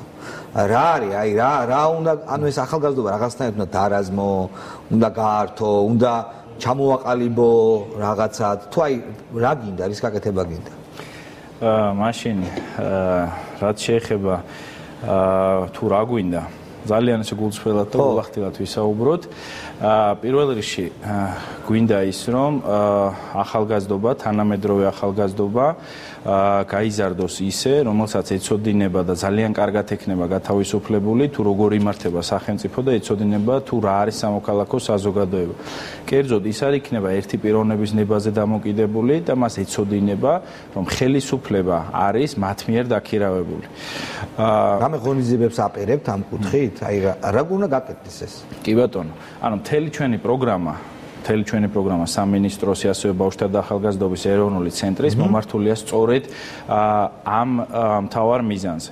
ამისათვის ჩვენ ვახორციელებთ ბევრ პროგრამას, მაგალითისათვის შემეძლია მოვიყვანოს სტუდენტური თვითმმართველობების განვითარების პროგრამა, როგორც მოგიხსენება საქართველოში მთელი ამ პერიოდის განმავლობაში სტუდენტური თვითმმართველობები იყო ძალიან პოლიტიზირებული. რაც იყო ვიცით კარგად. და ნაც მოძრაობის დანაყოფები. ეთანხმებით, თუმცა აქვე მინდა ისიც თქვა, რომ ეს არ იყო უშუალოდ ამ ახალგაზრდების ბრალი, ეს იყო სისტემის ბრალი, რომლის მსხვერპლიც გახდა ძალიან ბევრი ახალგაზრდა და ისინი ფაქტობრივად იძულებულნი იყვნენ, რომ მიეყვანათ კონკრეტულ აქციაზე გარკვეული რაოდენობა ახალგაზრდებისა, მიეღოთ გარკვეულ პოლიტიკურ გადაწყვეტილებების აღსრულებაში პროცესი და ჩვენ ისინი ამ წლეხისაგან გავათავისუფლეთ. პირველივე შეხვედრა, როდესაც ჩავატარეთ, ჩვენ მათ შევპირდით, რომ არავინ იმ დღიდან მათ საქმიანობაში პოლიტიკური კუთხით აღარ ჩაერევა. მათ ფულს აძლევთ თქვენ მარტივად რა თქვა? ჩვენ არ ვაძლევთ მათ ფულს, ჩვენ მათ ხელს უწყობთ იმაში, რომ განახორციელონ გარკვეული სახის ღონისძიებები. დაფინანსება მათ აქვს უნივერსიტეტებიდან და ასევე რამდენადაც ვიცი, გარკვეულ ღონისძიებებზე ყავთ კერძო სპონსორები და გარკვეულ ღონისძიებებში, მაგალითად სტუდენტურ დღეებში ჩვენც ვეხმარებით ამის განხორციელებას. ხო, მაგრამ ძირითადად დაფინანსება არის ბიუჯეტიდან, ოღონდ წყვეტს თვითონ უნივერსიტეტი? დიახ. ეს თვითონ უნივერსიტეტისგან სასაზღვრია და ყველაზე მთავარი რაც მინდა ვთქვა, ანუ მოხდა მენტალური ცვლილება გარკვეულწილად და ძალიან ესეთ ადამიანურ ფორმატში რადგან ვსაუბრობთ ყოველგვარი ჩირმედლების გარეშე, იმასაც გეტყვით, რომ მაგალითად პირველ შეხვედრაზე, როდესაც ჩვენ ვთქვით, რომ არავინ აღარ ჩაერეოდა, იყო გარკვეული სიგნალები, როდესაც არჩევნები ჩატარდა რამოდენიმე უნივერსიტეტში, მოვიდნენ მათი წარმომადგენლები და უნდათ იმ შეკითხვის დასმა, თუ როგორ მოვიქცეთო. ვინ გინდათ რომ იყოს? დიახ, აი ეს მომენტი იყო და როდესაც ჩვენი მხრიდან იყო, რომ ჩვენ ამაში აღარ ვერევით, ჩვენ ეს არ გვაინტერესებს. დარწმუნებული ვარ, რომ ძალიან გაკვირვებულები დარჩნენ. ამ გაკვირვებას ვერც მალავდნენ და გარკვეული ინფორმაციაც მოვიდა, რომ მე მგონი გვეღადავებიან. ამ ტერმინსაც გამოვიყენებ.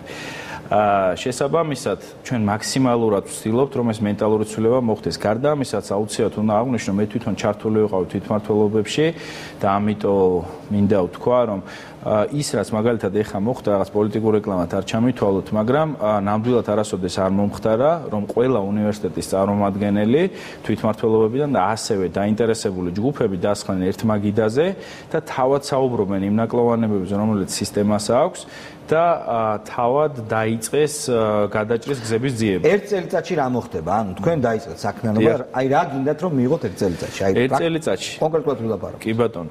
ერთ წელიწადში ჩვენ გვინდა მივიღოთ გამართული დასავლურ სტანდარტებთან დაახლოებული სტუდენტური თვითმმართველობის მოდელი. ჩვენ გვინდა რომ ერთ წელიწადში ყველა უნივერსიტეტში, მათ შორის კერძო უნივერსიტეტებშიც არსებობდეს სტუდენტური თვითმმართველობა, რომელიც ორიენტირებული იქნება არა იმაზე, რომ თქვა თავი მოაწონოს რომელიმე კონკრეტულ პოლიტიკურ ძალას მართლს თუ ოპოზიციურს, არამედ ორიენტირებული იქნება იმაზე, რომ სტუდენტებს გადაუჭას კონკრეტული პრობლემები უნივერსიტეტის შიგნით და წარმოადგინოს მათი ინტერესები სხვა ორგანოებთან ურთიერთობაში. ჩვენ თქვით რომ და მართალიც თქვით რომ წინანდელი ადრინდელი სტუდკავშირები იყვნენ ნაცმოძრაობის დანაყოფები. თუმცა დღეს ახლა ეს ადამიანები, ეს ახალგაზრდები განაგრძობენ სტუდკავშირში მოღვაწეობას და სავარაუდოდ დიდი სიმპათია იმ მართველი ძალისადმი, რომელსაც თქვენ წარმოადგენთ, არ აქვთ.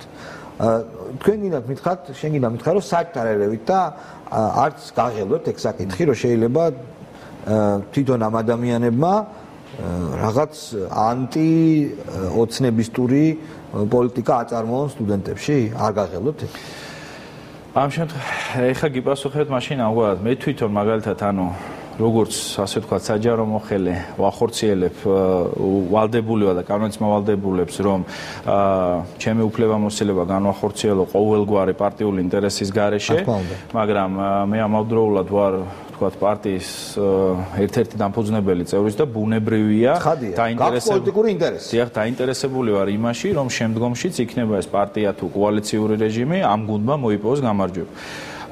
გამარჯვების მოპოვების ფორმულა ჩვენ სხვაგვარად გვესმის, ჩვენ გვესმის არა წმენხით როგორც თქვათ, წინა ხელისუფლების პროცესში ხორციელდებოდა, არამედ გვესმის მაქსიმალური თავისუფლების მინიჭებაში.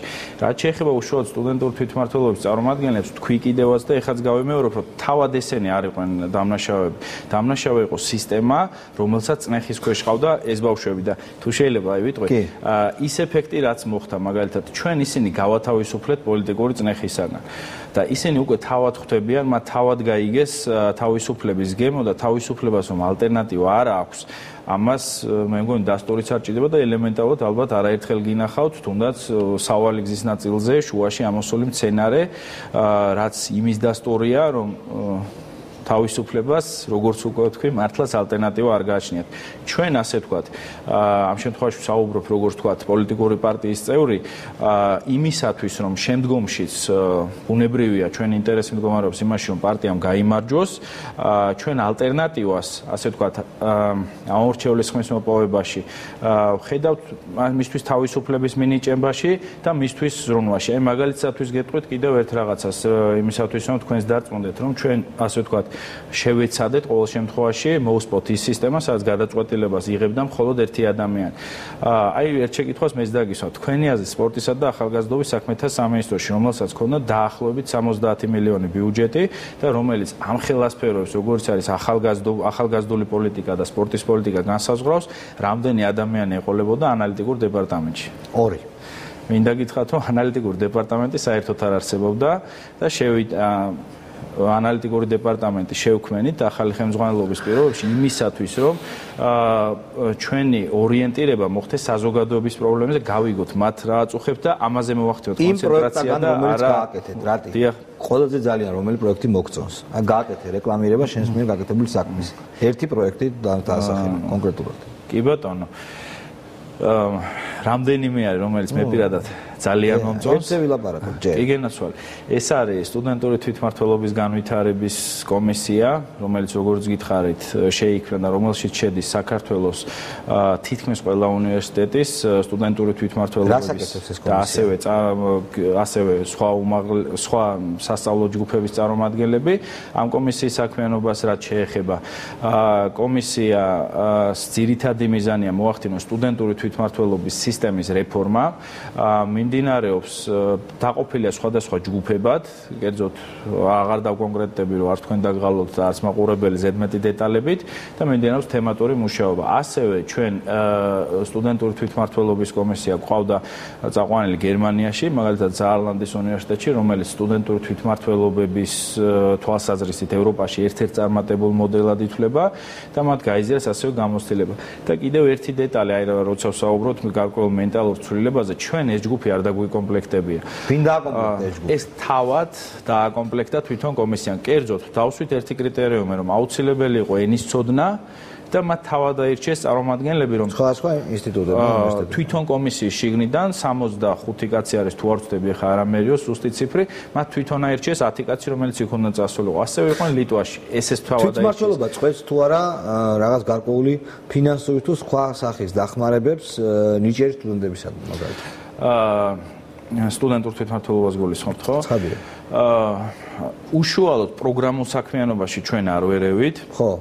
რამდენადაც ჩემთვის ცნობილია, რამოდენიმე უნივერსიტეტში მათ აქვს სპეციალური მუხლი გამოყოფილი ბიუჯეტში, რომლითაც ეხმარებიან. რატომ გეუბნებით, იცით, რომ თვითონ სახელმწიფოს ვალია, ჩემი აზრით, რომ წაახალისოს ნიჭიერი ადამიანი, ნიჭიერი ახალგაზრდა. მარტივად არის, ეგ ყოველგვარი მიკი-მოკივის გარეშე ნიჭიერი ახალგაზრდა უნდა იყოს დაფასებული. კონკრეტულად რას აკეთებთ ამ კუთხით თქვენ? კონკრეტულად გეტყვით. კონკრეტულად გვაქვს მაგალითად, ეხლა გამოვაცხადეთ პროგრამა საქართველოს უпростоად კონკურსი საქართველოს ახალგაზრდობის ელჩი გაეროში. მიმდინარეობს კონკურსი, რაც არის აბსოლუტურად ღია, ჯერჯერობით შემოგვდის კიდევ განცხადებები. ვინც გაიმარჯვებს, რა მოხდება? ის პიროვნება, რომელიც გაიმარჯვებს, მოივლის მთელ საქართველოს პირველ რიგში, გაიგებს ახალგაზრდულ პრობლემატიკას და შემდგომში იქნება ჩასმული გაეროს დელეგაციაში და გაეროს გენერალურ ასამბლეაზე გამოვა სიტყვით და წარმოადგენს ქართველი ახალგაზრდების პრობლემატიკას. ეს არის აპრობირებული პროექტი გაეროში, ამავდროულად მოხდება იქ მოხდება გაეროს რაც შეეხება კიდევ მაგალითად ნიჭიერი ახალგაზრდების გამოვლენას როგორც უკვე გითხარით ჩვენ დაქვემდებარებაში არის ბავშვთა და ახალგაზრდობის ეროვნული ცენტრი რომელიც უშუალოდ მუშაობს ახალგაზრდებთან მაგალითისათვის აი ეხაც დღესაც მინდი დღეს არის უკვე დახურვა სპეციალური ფესტივალი არის საუნდჩეკი რომლის ფარგლებშიც ნიჭიერი ახალგაზრდა მომღერლები სხვადასხვა ჟანრიდან ასრულებენ თავის კომპოზიციებს და ბოლოში უკვე ისინი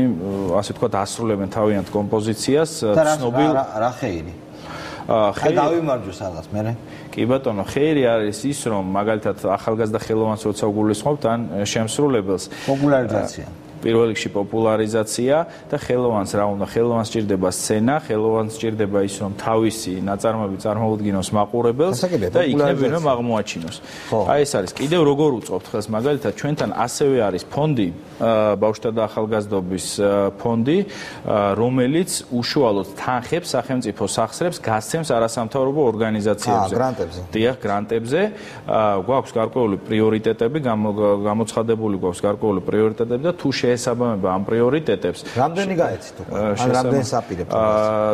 ფონდის საერთო დაფინანსება არის მილიონი ლარი და აქედან 700,000 გაიცემა უშუალოდ გრანტებს და აი კიდევ რა მოხდა მაგალითად ფონდთან დაკავშირებით. ფონდში არსებობდა რეესტრის სისტემა სადაც მოხვედრის კრიტერიუმები არც თუ ისე გამჭვირვალე იყო, უნდოვანი იყო.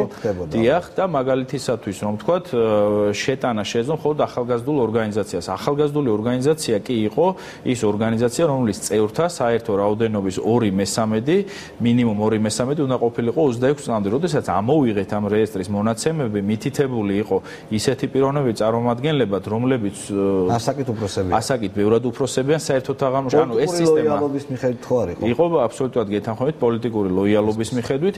ეს სისტემა განვახორციელეს საკანონმდებლო ცვლილებაც კი მოყვა ამას, გავაკეთეთ.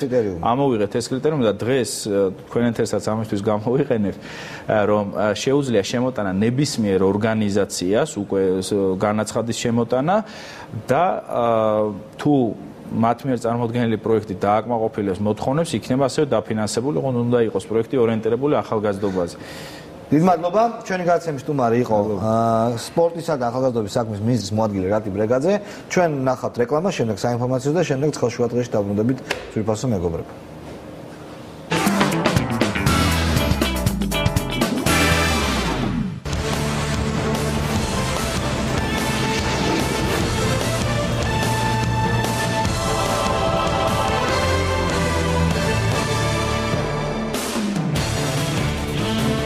კიდევ ერთხელ მოგესალმებით და გაგაცნობთ ამ დროისათვის განვითარებულ მოვლენებს.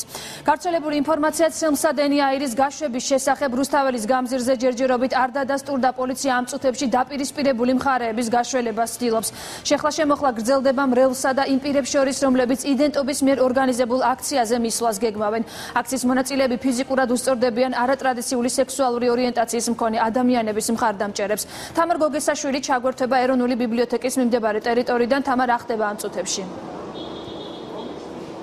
აქციისთვის დაპირისპირებაში გადაიზარდა პირველი ინციდენტი მოხდა მას შემდეგ, რაც სასულიერო პირებმა, მრევლმა და აქციის მონაწილეებმა თავისუფლების მოედანზე არსებული კორდონი გაარღვიეს და დაუპირისპირდნენ იმ პირებს, რომლებიც აპირებდნენ მონაწილეობა მიეღოთ იდენტობის მიერ დაგეგმილ აქციაში. საპატრულო პოლიციამ იდენტობის მიერ დაგეგმილი აქციის მონაწილეები უსაფრთხოების მიზნით გაიყვანა მიმდებარე ტერიტორიიდან სხვადასხვა მიმართულებით, თუმცა დაპირისპირება გაგრძელდა თავისუფლების მოედნის მიმდებარე სხვადასხვა ქუჩებში და ხელჩართულ დაპირისპირებაში გადაიზარდა საპატრულო პოლიციის წარმომადგენლები ცდილობდნენ ვითარების გარკვევას, თუმცა ცალკეული ჯგუფები მაინც ახერხებენ, რომ ერთმანეთს გაუსწორდნენ ფიზიკურად.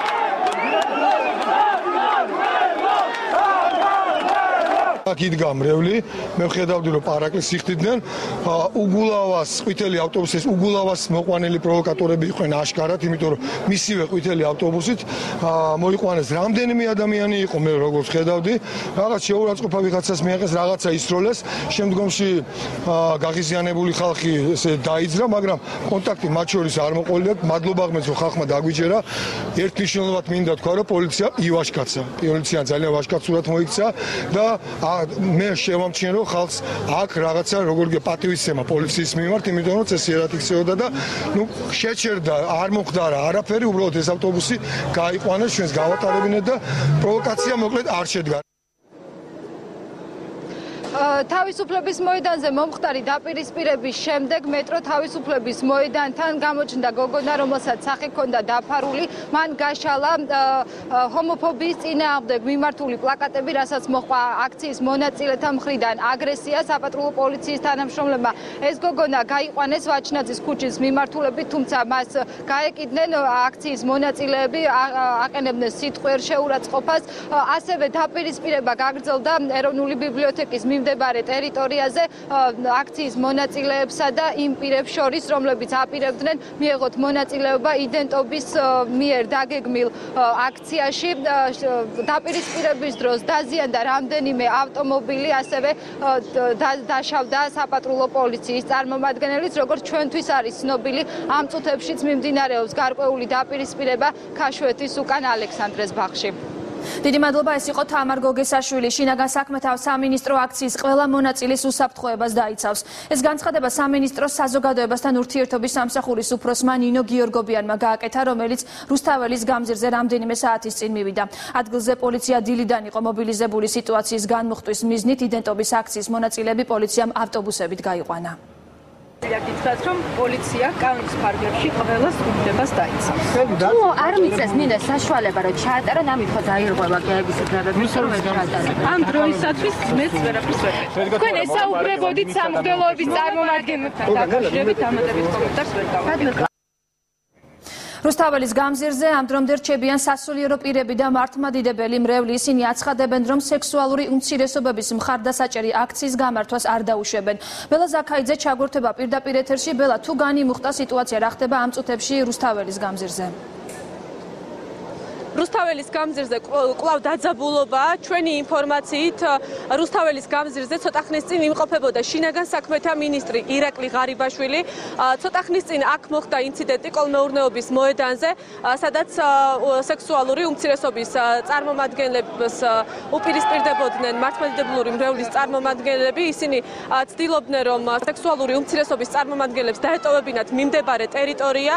პოლიცია ცდილობდა გაერიდებინა ტერიტორიას სექსუალური უმცირესობის წარმომადგენლები და სამარშრუტო ტაქსი ჩაესვა. ამ დროს მოხდა ინციდენტი.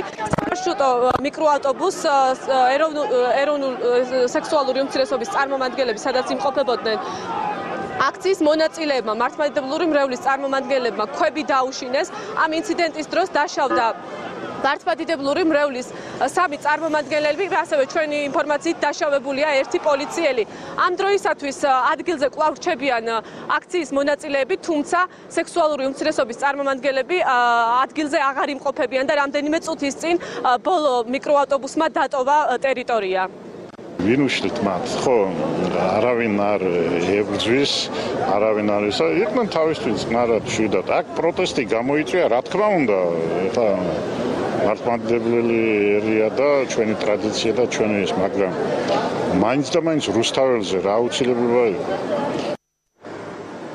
მიუხედავად იმისა, რომ სექსუალური უმცირესობის წარმომადგენლები აქ აღარ იმყოფებიან, მართლმადიდებლური მრევლი და სხვა ადამიანები, რომლებიც მათ შეკრებას აპროტესტებდნენ, კვლავ რჩებიან რუსთაველის გამზირზე და მიმდებარე ქუჩებზე, შემთხვევის ადგილზე ასევე გაძლიერებული შემადგენლობით იმყოფებიან პოლიციის თანამშრომლები.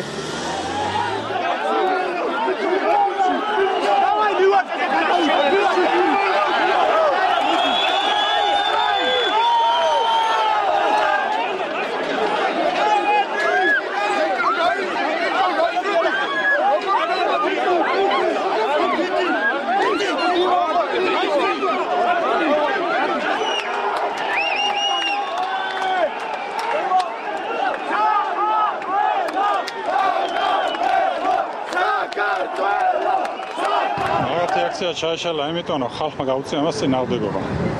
წინააღმდეგობა გაუწია იმიტომ რომ ისინი აქციას ატარებდნენ თავისი მიდრეკილებების პროპაგანდისთვის და არა იმისთვის რომ ვიღაცა მათ უფლებებს უდავს.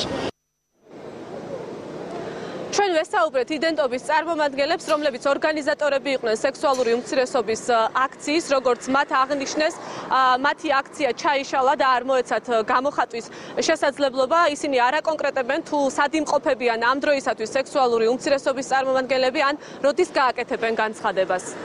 დიდი მადლობა, ეს იყო ბელა ზაქაიძე რუსთაველის გამზირიდან. მე ამ ინფორმაციით ზუსტად 3 საათამდე დაგემშვიდობებით დროებით. თავი მგონია მადლობა ნინო.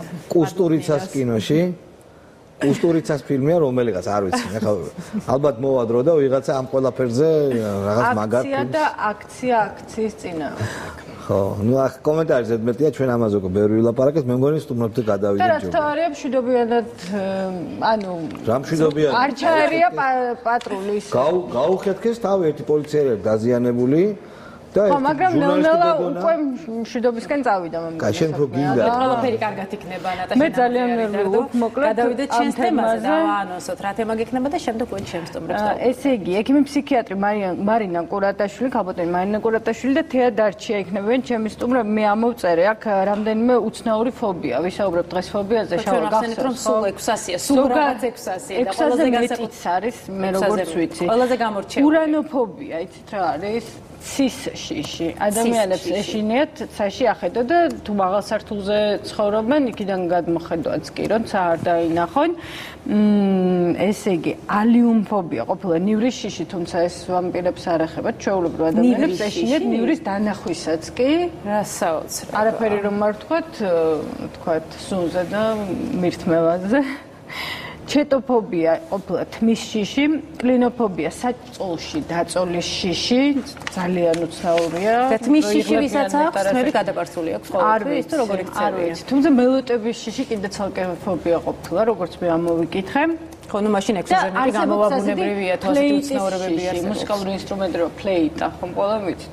ფლეიტის შიშიც არსებობს. ფორტეპიანოსი რო არ შეგეშინდება და როიალის და ფლეიტის რო შეგეშინდება.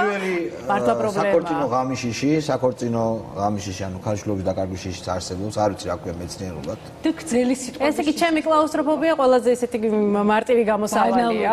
ბანალური, ხო. და ჩვენ დღევანდელ სტუმრებთან რა კავშირი აქვს? და პანოფობია არის ყველაფრის რომ ეშინიათ არიან თურმე ასეთი ადამიანები. შენ ატა სტუმრებს გულისხმობ თუ ჩემს სტუმრებს რომლებიც შემოგვიეცეთ. ამ თემაზე თეადარჩია ისაუბრა, რომელსაც ალბათ რაღაც კონკრეტული ფობია. ფობია მე ვიცი რა არის, მაგრამ ჯერ არ მინდა გავამხილო და ფსიქიატრი მოვიწვიეთ სტუდიაში სტუმრად.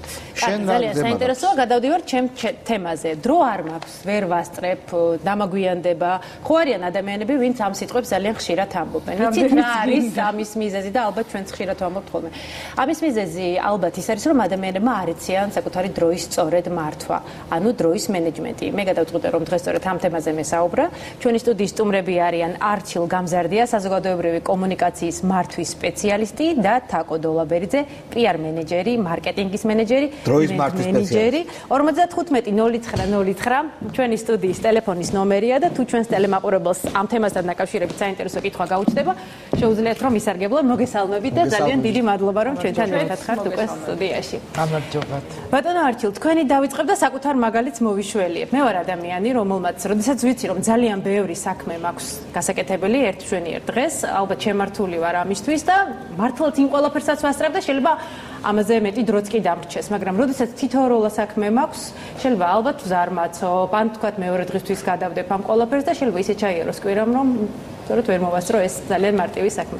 აი, რას ნიშნავს ეს და რატომ ხდება ასე? და მე ვფიქრობ, რომ იშვიათი გამონაკლისი ნამდვილად არ ვარ.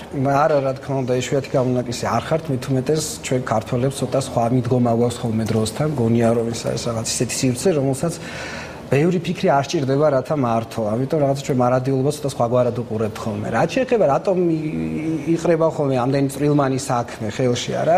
ჩვენ ძირითადად ფასს ვადებთ იმას, რაც განსაკუთრებულად ძლიერი გამოწვევა არის, ამიტომ მის მიმართ ჩვენ მზაობას გამოვხატოთ. მოდუნებულები არ ვარ და ბევრს შრომობთ ხოლმე, მაგრამ როგორც კი შედარებით მეორე ხარისხოვანი გონია საკითხი სინამდვილეში აღმოჩნდება, რომ ის არც ისე მეორე ხარისხოვანია, მით უმეტეს ისინი როდესაც თავს იყრიან ერთად. ამიტომაც ის ვინც უფრო კოხტად აწესრიგებს ხოლმე საკუთარი დღის განრიგს, როგორც წესი იცის, რომ ის რაც შეიძლება მარტივად მოგვარდეს, აუცილებლად მომენტალურად უნდა მოგვარდეს, იმიტომ რომ ის სხვა შემთხვევაში, აი წარმოვიდგინეთ თქვენ, რომ ფინანსების მაგალითზე გავავიყენოთ ეს ყველაფერი, წარმოგიდგენთ თქვენ, რომ ვალი გიგროვდებათ ლარი და რამდენი აღმოჩნდება საბოლოო ჯამში, ხო?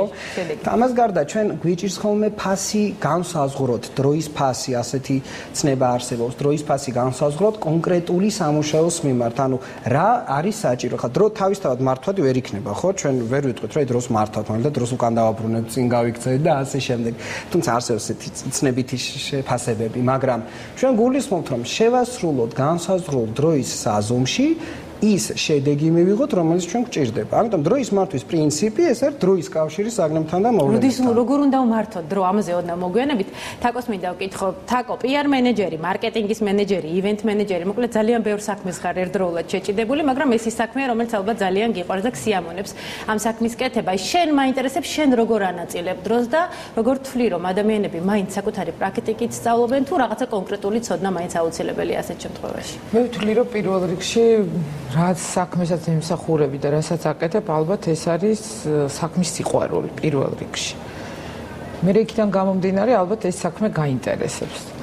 და მესამე რომ ალბათ უნდა იყო ორგანიზებული და პასუხისმგებლიანი ადამიანი, რომ ეს საქმე შეასრულო.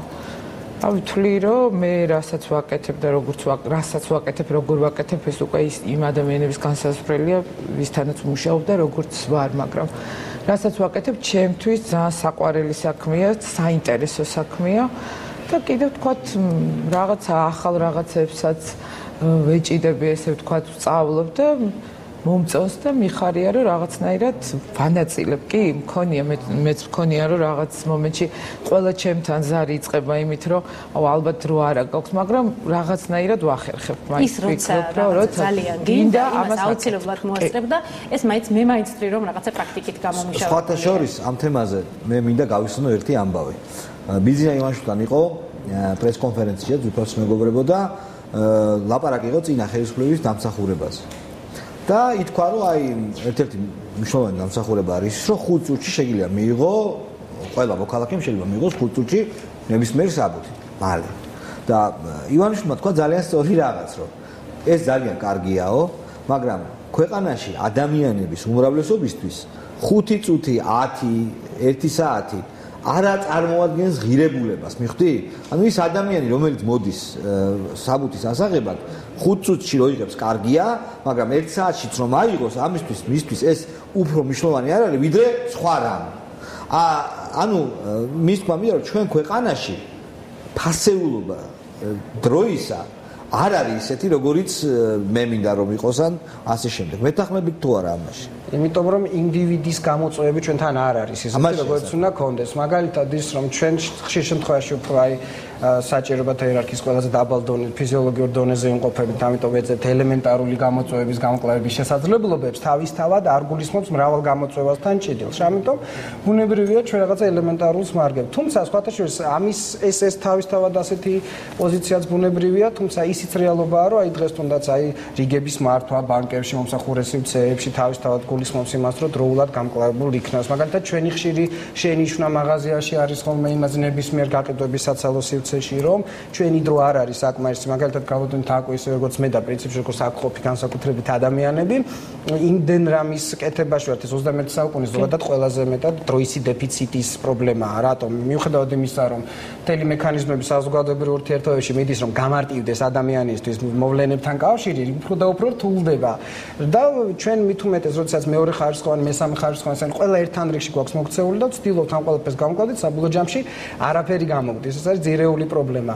თუმცა, ახლა აქაც ჩვენთან საზოგადოებრივი სივრცეები მრავალნაირია, ამიტომ ბუნებრივია არ გულისხმობთ მხოლოდ იმას, რომ 1 საათში მივიღებთ თუ არა საბუთს. ახლა ალბათ ქალბატონი თაკოსთვის და ჩემთვის და თქვენთვის თითოეულ წუთს აქვს მნიშვნელობა, იმიტომ რომ აი ამ რეჟიმში ვცხოვრობთ და თითოეულ დილა როგორი უნდა იყოს შუადღეს საღამო ყველა საკითხით ზედმიწევნით ვიცით და თანამედროვე ადამიანის აი ფობიებზე გექნება თქვენ შემდგომ და არსებობს ასეთი ფობია, მე არ ვიცი, დროის უკმარისობის შიში. ალბათ არსებობს, 600-ზე მეტი ფობია არსებობს და ბუნებრივია ფობია იარსებებს. არა, ფობია არ ვიცი, მაგრამ რაღაც მეც მქონია ეს პრაქტიკაში მქონია, რომ რაღაცა ეს დროის უკმარისობა, ნერვიულობა, რაღაცა იქ ვერ მოვასწრებ, ვერ გავაკეთებ, რაღაც დამაგვიანდება, პასუხისგებლობა, ვაი მე რა გავაკეთო დღეს ვერ შევხვდები. არ შეიძლება რომ ხო ალბათ ეს არის ესეც რაღაც შეიძლება იყოს კი ესეთ ადამიანებს ის პირდაპირ ეთერშია ყოველთვის რომ სამსახურში არ დაიგეა სხვათა შორის პარადოქსია მაგრამ აი რო იყო ტიპური ქართველის რამდენიმე საუკუნის წინ აი განსაზღვრეთ როგორ ზუსტად ქონდათ გადალაგებული დრო მათ იცოდნენ რომელზე უნდა დაეძინათ რომელზე უნდა გაეღვიძათ დილის საქმე რა იყო სეზონური საქმე რა იყო ამიტომ იმდენად თავის და უნებურად ეს არის შემოქმედებითი პროცესი ვერ ვიტყვით რომ მხოლოდ მეთოდი განსაზღვრავს დროის ეფექტურ გამოყენებას როდესაც პრაქტიკა ვახსენე რომ როდესაც ადამიანს რა გჭირდება, ბუნებრივია რომ ალაგებს შენს გონებაში, რომ როგორ მოიქცევი და რას წინაპლანზე რას დააყენებ, რომელ მოქმედებას. ურთიერთობა საკუთარ თავთან, იმიტომ რომ ჩვენ ხო თვითონ ქმნით იმ გამოწვევების მიმართ დამოკიდებულებას, აი мотивაციას წერენ ქალბატონო თაკომ ძანა რომ აი რამდენადაც მე მიყვარს ის რასაც ვაკეთებ, ამიტომ ყველაფერის მოსწრება რაღაც თავისთავად ხდება, უფრო კარგად და აბსოლუტურად ვეთანხმები იმის გამო რომ მეც და იმ ადამიანებს ვისაც საკუთარი საქმე და პროფესია უყვარს, თავისთავად ბუნებრივად გამოგდის რომ ძალიან მალე წესრიგდება ხოლმე ეს ყველაფერი, რატომ? იმიტომ რომ ჩვენ გვაქვს мотивация ჩვენ ვცდილობთ ყველაფერი შექმნათ დროულად, ეფექტურად, გულს ვდებთ, სულს ვდებთ, ამიტომ სიამოვნების წილი დროის ეფექტურ მართვაში არის ძალიან მნიშვნელოვანი და ძალიან სერიოზულ როლს ატარებს. ამიტომ რაც უფრო მეტად არის მოტივირებული ადამიანი და ხა ბუნებრივია ყველა გამოწვევა მაგალითად ის რომ მეილებს უნდა ვუპასუხოთ სიტყვაზე, როდესაც ჩვენი საპასუხო მეილია და თქვა თანაშემწეანო გაცეცხვა ვერ უპასუხებს, ეს ზოგადად ეს ტექნიკური პროცესია, რომელიც სრულიად არ არის წამახალისებელი, მაგრამ რომელიც მაინც საკუთრებულ რაღაც დროს მაინც მოიწევს. აი მარტივ რაღაცას გეტყვით ახლა ეს პრიმიტულ დონეზე მაგალითად ერთხელ რაღაც ის აუცილებელი 20-მდე პასუხი ხონდა გასაცემი რომელიც ზიხარ და ტვინის შემოქმედებითი პროცესი არ არის და რა მექნა ახლა დავდექი ჩამოწერე 1 2 3 4 20-მდე ციფრები და როგორც კი ერთ წელს გავეც პასუხი პლუსი დავწერე იმ ხელა სიამოვნება ადამიანი არის მუდმივად გამარჯვებაზე ორიენტირებული ისეთ სიამოვნებას იღებ რომ შენ უკვე გაიმარჯვე ერთს უკვე პლუსს დავწერე მე იმ დროს ვაპირებდი რომ ამ საათში მეთქი სადღაც 5 გავცემ პასუხს აი მე საღამოს დანარჩენ 5 და ეს გავანაწილებ თქო და ეს აზარტი ისე თავისთავად შეიქმნა რომ იქ აი პლუსი ჩამეწერა აი პლუსი რომ დავჯექი და მივაყოლე თავიდან ბოლომდე მომიწია ამ ყველაფერს გაკეთება ის რომ საკმაოდ აზარტი იყო ანუ აზარტი შექმენი იქ სადაც მე მაყოფილებას ვიღებდი იმით რასაც ვაკეთებდი ტექნოლოგიები განვითარებული 21 საუკუნეში ვცხოვრობ ჩვენ, მაგრამ ადამიანებს, ქალებს, კაცებს ძალიან ბევრი საზრუნავი გვაქვს. ზრუნავთ ოჯახზე, კარიერაზე, მეგობრებზე. აი როგორ გავანაწილოთ დროს სწორედ? აი ამის სწავლა შეიძლება და როგორ ვიწყებთ ამაზე ფიქრს და თქვა მსჯელობას. სწავლა შეიძლება საკუთარ თავთან ურთიერთობით, მაგრამ შეგვიძლია ჩვენ ავიღოთ გარკვეული ორიენტირები. მაგალითად როგორიც არის, განსაზღვროთ ის ძირითადი გამოწვევა, აი მაგალითად აი რო ავიღოთ არა ხე. ხეს რო ხატავს პატარა ბავშვი, დიდი ადამიანი ვიწყებთ თავარი ღერძი, არა? ანუ ეს არის ის თავარი ღერძი, რომელზედაც ჩვენ საუბრობთ. რა არის ის ფავარი შედეგი, რისკენაც მივდივართ. ზოგ შემთხვევაში შეიძლება იყოს გრძელვადიანი პერსპექტივები, მაგალითად თქვენს კარიერაში რა გსურთ რომ მიაღწიოთ ყველაზე მაღალი წერტილი და ამას ვიღებთ რაღაცა საორიენტაციო საზომების დონეზე, შემდგომ ჩვენ ვწყებთ რაღაც მონაკვეთებად დაყოფას. აი მაგალითად უახლოესი გამოწვევა, უახლოეს მოკლევადიანი გეგმა რას მოითხოვს. აი თუ ჩვენ შედეგს განსაზღვრავთ სწორად რა გვინდა, თუ კი ვიცით რა გვინდა, აქედან გამომდინარე ხა წამიგეთ მიდის მუშაობა იმაზე რომ ჩვენ ვიზრუნოთ რა გვინდა, ანუ ეს უკვე ფსიქოლოგიური პროცესია თავიდან ბოლომდე. განსაზღვრავთ რა სურვილს მივცემთ, საზომს განხორციელებადი სურვილები, არა, ესე იგი რეალისტური უნდა გახდეს ის, რაც გსურს. ის იღებს პროგნოზირებადი შედეგის ფორმას. აი შედეგებს შორის სხვაობა, მაგალითად ის რაც მე მაქვს დღეს, რა ისაც მინდა გქონდეს ხვალ, არის მიზანი. აი მარტივენაზე რომ თქვა იგივე ფინანსური მაგალითად, იმიტომ რომ ერთეულები ადვილია ხოლმე აღსაქმელად. აი გვაქვს 1000 ლარი შემოსავალი დღეში, მაგრამ გჭირდება 1500. ჩვენი მიზანი რა არის? ვიშოვოთ რამდენი? 500 რა? ბუნებრივია, ესე იგი. ამიტომ რას ვაკეთებ? ფიქრობთ ზამთრობით სამსახურზე თუ რაღაცა უფრო? აი ზუსტად, ესე იგი ჩვენ რომ ვარკვევთ უკვე რა გჭირდება, ანუ ჩვენი მიზანი რა არის? ჩვენ საზღვრავთ ახლა რა ხერხით შეიძლება, ანუ რა ამოცანების განსაზღვრა შეიძლება. აი თაკო სწორედ ესე იქცევა თუ არა მაინტერესებს. კი, აი ხა უსმენ არჩილს და ზუსტად ვფიქრობ, რომ არ ვიცი, ხა პირველად შევხვდით ჩვენ ერთმანეთს და ჩემთვის ძალიან საინტერესოა რა ის მისი აზრით და მისი ყველა კითხვაზე პასუხი. მე ვფიქრობ, რომ ეს არის აი რასაც ლაპარაკობს ზუსტად ესია და აი ჩემს ცხოვრებაში ზუსტად ესია და ჩემთანაც ყოფილა ვთქვა ზუსტად ესე. ვთქვა თუ მაქვს მე მიზანი და თუ მე მინდა ამას გავაკეთებ. მაგრამ თუ არ მინდა არ თუმცა ადამიანი გრძნობს რომ ამას შენ ვერ გააკეთებ ალბათ არც ეჭიდება ხო არის ასე ხო არა ვართ ეხა ისეთი ადამიანები რომლებიც მე ვთვლი რომ მე ჩემ პროფესიაშიც მქონია ღონისძიება მქონია იგივე სამსახურის შემოთავაზება მაგრამ რაღაცნაირი ხედვა მაქვს არ ვიცი ალბათ არ ვიცი მაქვს ეს და მithქვია რომ მე ამას ვერ გავაკეთებ და ხა არც მწვენია ამისი ნუ შეიძლება ვერ ვაკეთებ და ხო უბრალოდ ვიცი რომ ამას ვერ შეკიდები და აკეთებ იმას რაც ქსიამონეს ბუნებრივია მაგრამ მისი გაკეთების საშუალებაც აქ არის ორი მნიშვნელოვანი საკითხი მახსოვს ჩემი პედაგოგი ერთ-ერთი ვახუშტი კოტეტიშვილი იყო და მე რომ მოვინდომო რომ ვიმღერო თქვენ იცით რომ ვახუშტი კოტეტიშვილს ჰქონდა იოგების დაამბლა და აპარატზე ლაპარაკობდა ეს უბრალოდ განუხორციელებელია მე რატომ რომ სურვილი ვაქციოთ შედეგად ანუ ჩვენ თუ დავყოთ მაგალითად ადამიანის წინასწარ განწყობებს მაგალითად ეს არის პირველი ეს არის ადამიანის ოცნება მაგალითად დროის მენეჯმენტის არაერთ სახელმძღვანელო იწყება ასე თუ თქვენ გსურთ მიაღწიოთ წარმატებას უნდა შეგონდეთ ოცნების უნარი თუ თქვენ ოცნების უნარი არ აქვს ესე იგი სათვალით რომ არაფერი არ შეგეძლიათ რატომ აი კონცეპტუალიზაცია ოცნების რაშია მაგალითად სანამ ჩვენ თვითმფრინავებს და სხვა ტიპის მფრინავ საშუალებებს გამოიგონებდით რა ედო ამას საფუძვლად ადამიანის ოცნება ეფრინა ჯერ ფრინველობაზე, ამიტომ ის პერიოდი, როდესაც ფრინველობას ცდილობდა ადამიანი ყოველთვის წარუმატებლად სრულდებოდა, აი მას შემდეგ რაც განახორციელა კონცეპტუალიზაცია მოახდინა, რომ ფრენა არის საჭირო, იმიტომ რომ ვისიამოვნე, იმიტომ რომ გადავადგილდე, იმიტომ რომ რაღაც დავინახო ზემოდან, ამის შემდეგ უკვე უზრუნველყო ისეთი სიძლიერის ძრავის შეექმნა, რომელიც უზრუნველყოფდა თქვა საში აწევას, არა? ამიტომაც ჩვენ უნდა გავიაზროთ ოცნების შემდეგ უკვე სურვილი არის რა? უფრო კონკრეტული, სადაც რაღაცა ვექტორია მოცემული, რისკენ მიდიხარ, მაგრამ აქ არ ჩანს შესაძლებლობები, სურვილი არ უზრუნველყოფს შესაძლებლობების ჩვენებას. შემდეგი განვითარების ეტაპი ეს არის უკვე შედეგის განსაზღვრა, რა შემიძლია, ხო, მე ფრენას ვერ შევძლებ, ვთქვათ, ვიღაცა ვისაც არ აქვს რესურსები, ვთქვათ, შეიძლება სპორტის განსაზღვრის სახეობით ვერ დაკავდეს ან ასე შემდეგ, ან ასე შემდეგ. ამიტომ ვახდენთ უკვე შედეგის განსაზღვრას. თუმცა, დიახ, გაგდრით. დიახ, ამ ეტაპზე. დიახ.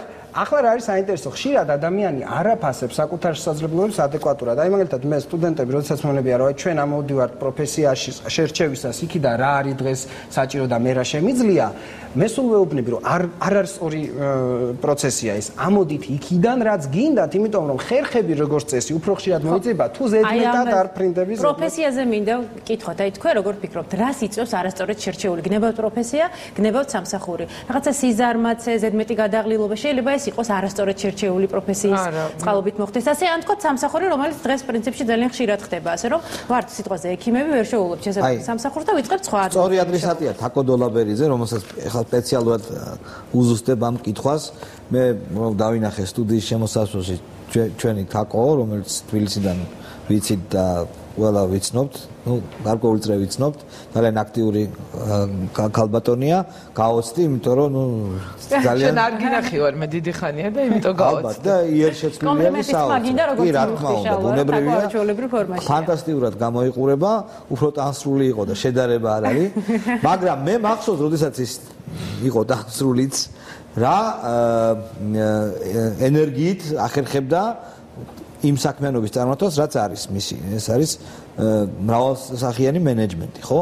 მე მინდა გითხრა, როგორ გქონდა შენ ეს აწყობილი, როგორ გაქვს ეს აწყობილი? ანუ შენ იერარქიულად შენთვის საინტერესო საკითხებს თავში აყენებ და დელეგირებას ახდენ სხვებზე, აღსრულებაში სხვა საკითხებს, თუ ყველაფერს თვითონ ამოწმებ, იმიტომ რომ ყველაფერი შენ უნდა გააკეთო, თორემ სხვას რომ გადააბარო, მაინც ისეთი არ გამოვა. როგორ აკეთებ ამას? ძირითადად ბევრი წლები თითქმის მარტო მიწევდა ამ ყველაფრის კეთება და თითქმის ყველაფერს ვაკეთებდი მარტო. ეხლა რამოდენიმე წელია მყავს ადამიანები, ჩემი მეგობრები, ვინც ჩემთან ერთად არიან და ისინი მეხმარებიან ამ ყველაფერში ერთად ვმუშაობთ, მაგრამ მიუხედავად ყველაფრისა, მაინც ყველა ღონისძიება, ყველა საღამოა, ყველა კონცერტია, ყველაფერს მაინც მე ვაკეთებ.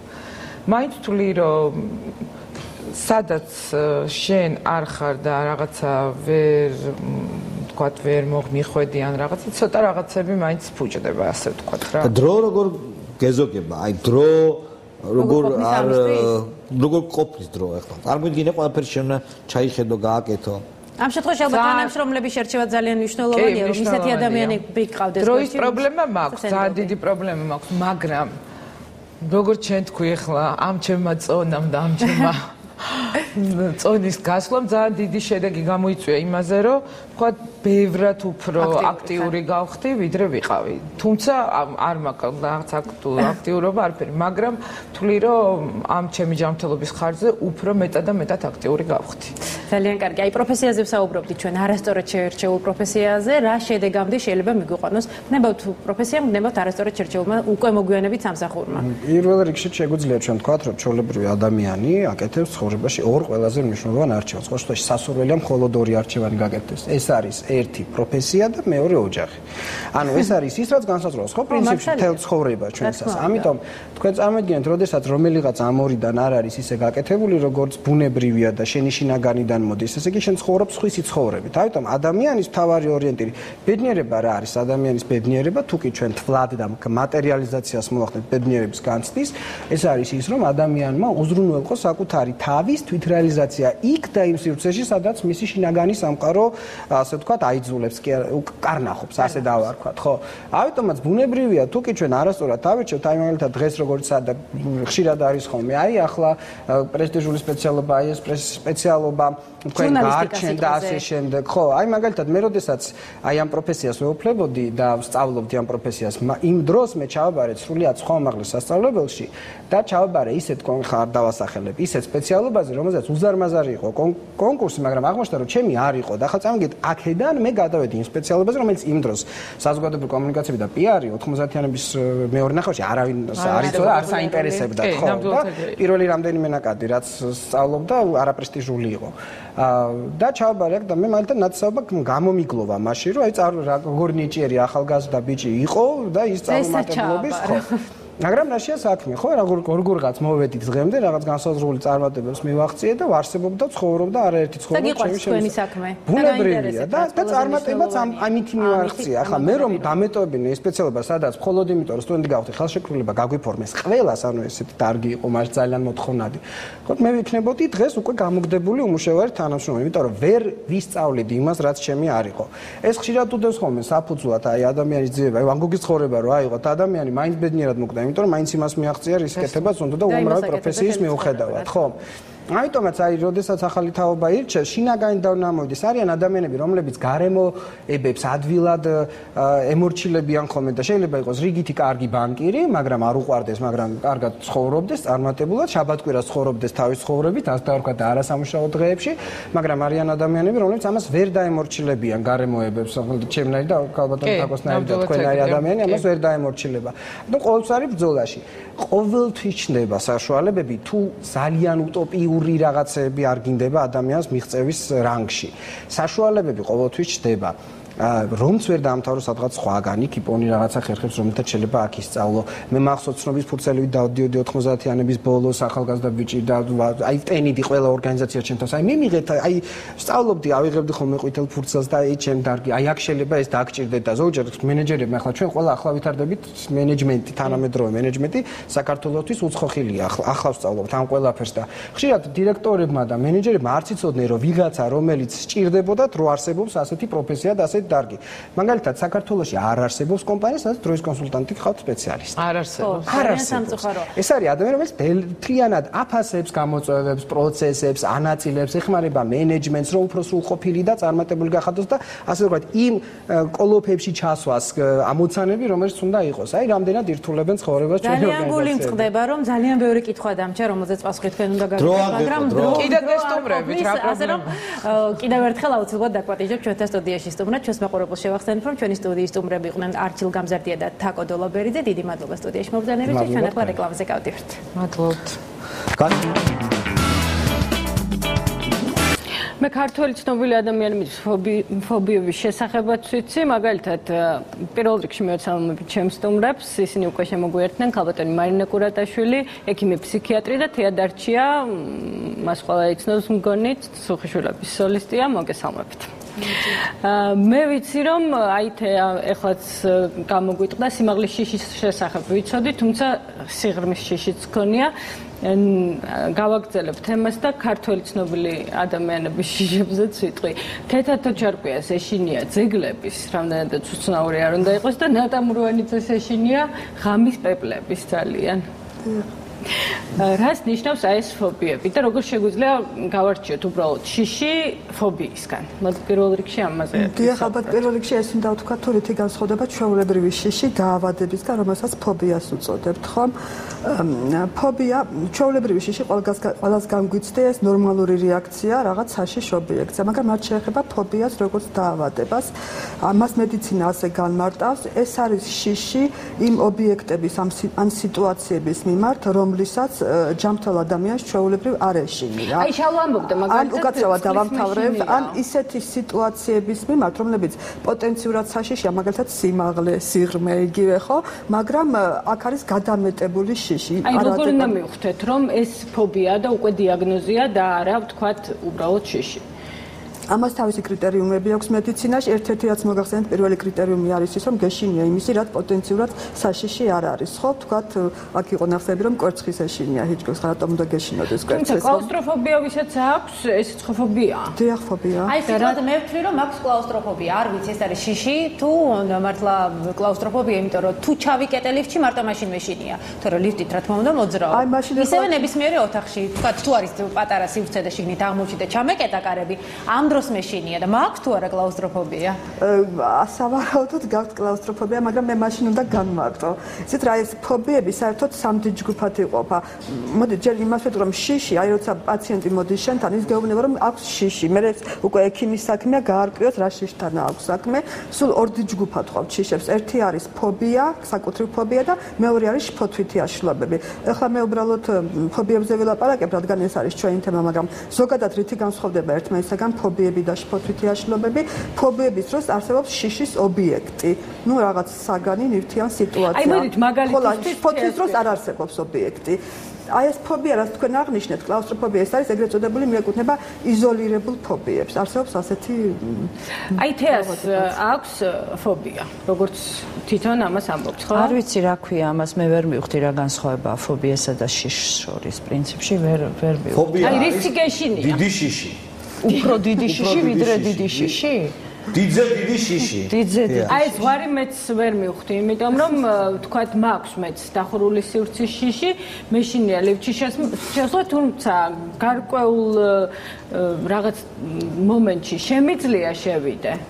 გავრისკო და არ ვიფიქრო რომ ახლა მე ლიფტში ვარ და არის დღეები როცა აი უბრალოდ ნერვები არ მაძლევს საშუალებას რომ გავრისკო.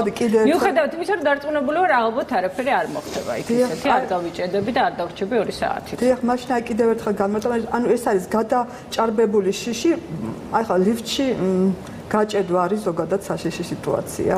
რატომ არ არის? სხვებისთვის აუცილებლად არ აქვს ეს შიში. მე რომ ლიფტში გავიჭედო, მე იქ რომ რაღაც მოხდეს, ვეღარ გამომიყვანონ, დავრჩე დიდი ხნით. რა ვიცი. ამ დროს გეჩქარება სამსახურში, ამ დროს რა. ხო, მაგრამ ზოგადად ეს არ არის ისეთი შიში, რომელიც სიცოცხლისთვის საშიშია, ვთქვათ, ხო?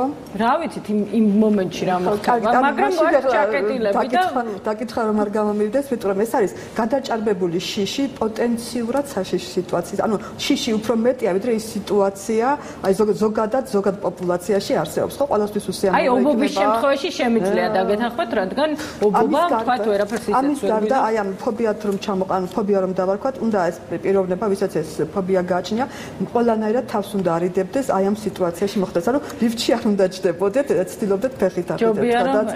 და ამის გარდა კიდე მინდა ვთქვა, რომ ეს არის არამხოლოდ ემოციური რეაქცია, ანუ ფსიქიკური რეაქცია შიშისგან, არამედ ხშირად თან ახლავს ეგრეთ წოდებული სხეულებრივი ვეგეტატიური სიმპტომები, გულისცემა აჩქარდება, პირი გვიშრება, ოფს გვასხავს, ფერი გვეცვლება და ასე შემდეგ. როდის აღმოჩნე პირველად რომ გაქვს რაღაცა ესეთი შიშები? სიმაღლის და სიღრმის. ბავშვობიდანვე, იმიტომ რომ ცურვა ვიცი და კარგად ვიცი და სიღრმეში რო გავდიოდი, თითქოს აი ხელფეხი მეკვეთებოდა და როგორც ნაჯახი ისე მივდიოდი ფსკერზე. და სიმაღლე, ნუ ელემენტარულად ეს აუში ცურავ და ზღვაში გიქეს. აუში ცურავ, ზღვაში სიღრმეში ცუდად ხვდები, მეშინია სიღრმის. და ელემენტარულად ფანჯიდან ვერ ვიყურებოდი მეხუთე სართულის ზემოთ. და შემდეგ რაღაცნაირად დაძლიეს ყველაფერი თუ? არა, ვერ დავძლიე, იმიტომ რომ ეს ეთყობა ჩემზე ძლიერია, იმიტომ რომ მეკვეთება ფეხები, მიკანკალებს, თუ თქვა და თუ დაგინახე რომ ზღვარზე დგეხარ სიმაღლის ზღვარზე, მე ვხდები ცუდად. შენ რო დაგინახო ის კი არა რომ მე ახლოსაც არ მივეკარება რა თქმა უნდა მაგალითად მაგრამ შენც რო გიყურებ მე ხვდები ცუდად აი ზოგჯერ ყოფილა რომ შეუშინები ვარ ბევრს რომ აი ფანჯრის რაფაზე დამჯდარა და ძალიან ცუდი ხუმრობა ადამიანისთვის არა მე იქვე ვცივდები უბრალოდ ჩემ თავს ვეღარ ვიმორჩილებ ცუდად ხვდები ძალიან ხშირად გიწევთ თვითმფრინავით მგზავრობა თვითმფრინავის სხვა შემთხვევაა თვითმფრინავი უბრალოდ რომ იცი რომ სიმაღლეზე ხარ მაშინ არა იქ ბოლომდე მინდობილი ვარ უფალს ზუსტად ვიცი რომ უფლის ნება ყველაფერი თვითმფრინავის ჩამოვარდნაც ყველაფერი და ყველაზე დიდი შიში მაინც ღმერთის თეას მინდა ვკითხოთ თვითონ ეს შიში რაც გაქვს სიმაღლის შიში ხო ეს პრობლემას გიქმნის გინდა რომ გადალა ხო ანუ დაუშვათ Empire State Building-ზე ახვედი ხო და ყველა იყურება ხო ის სიამოვნება არ გინდა არ არის შენს პრობლემა რომ არ იღებ იმ სიამოვნებას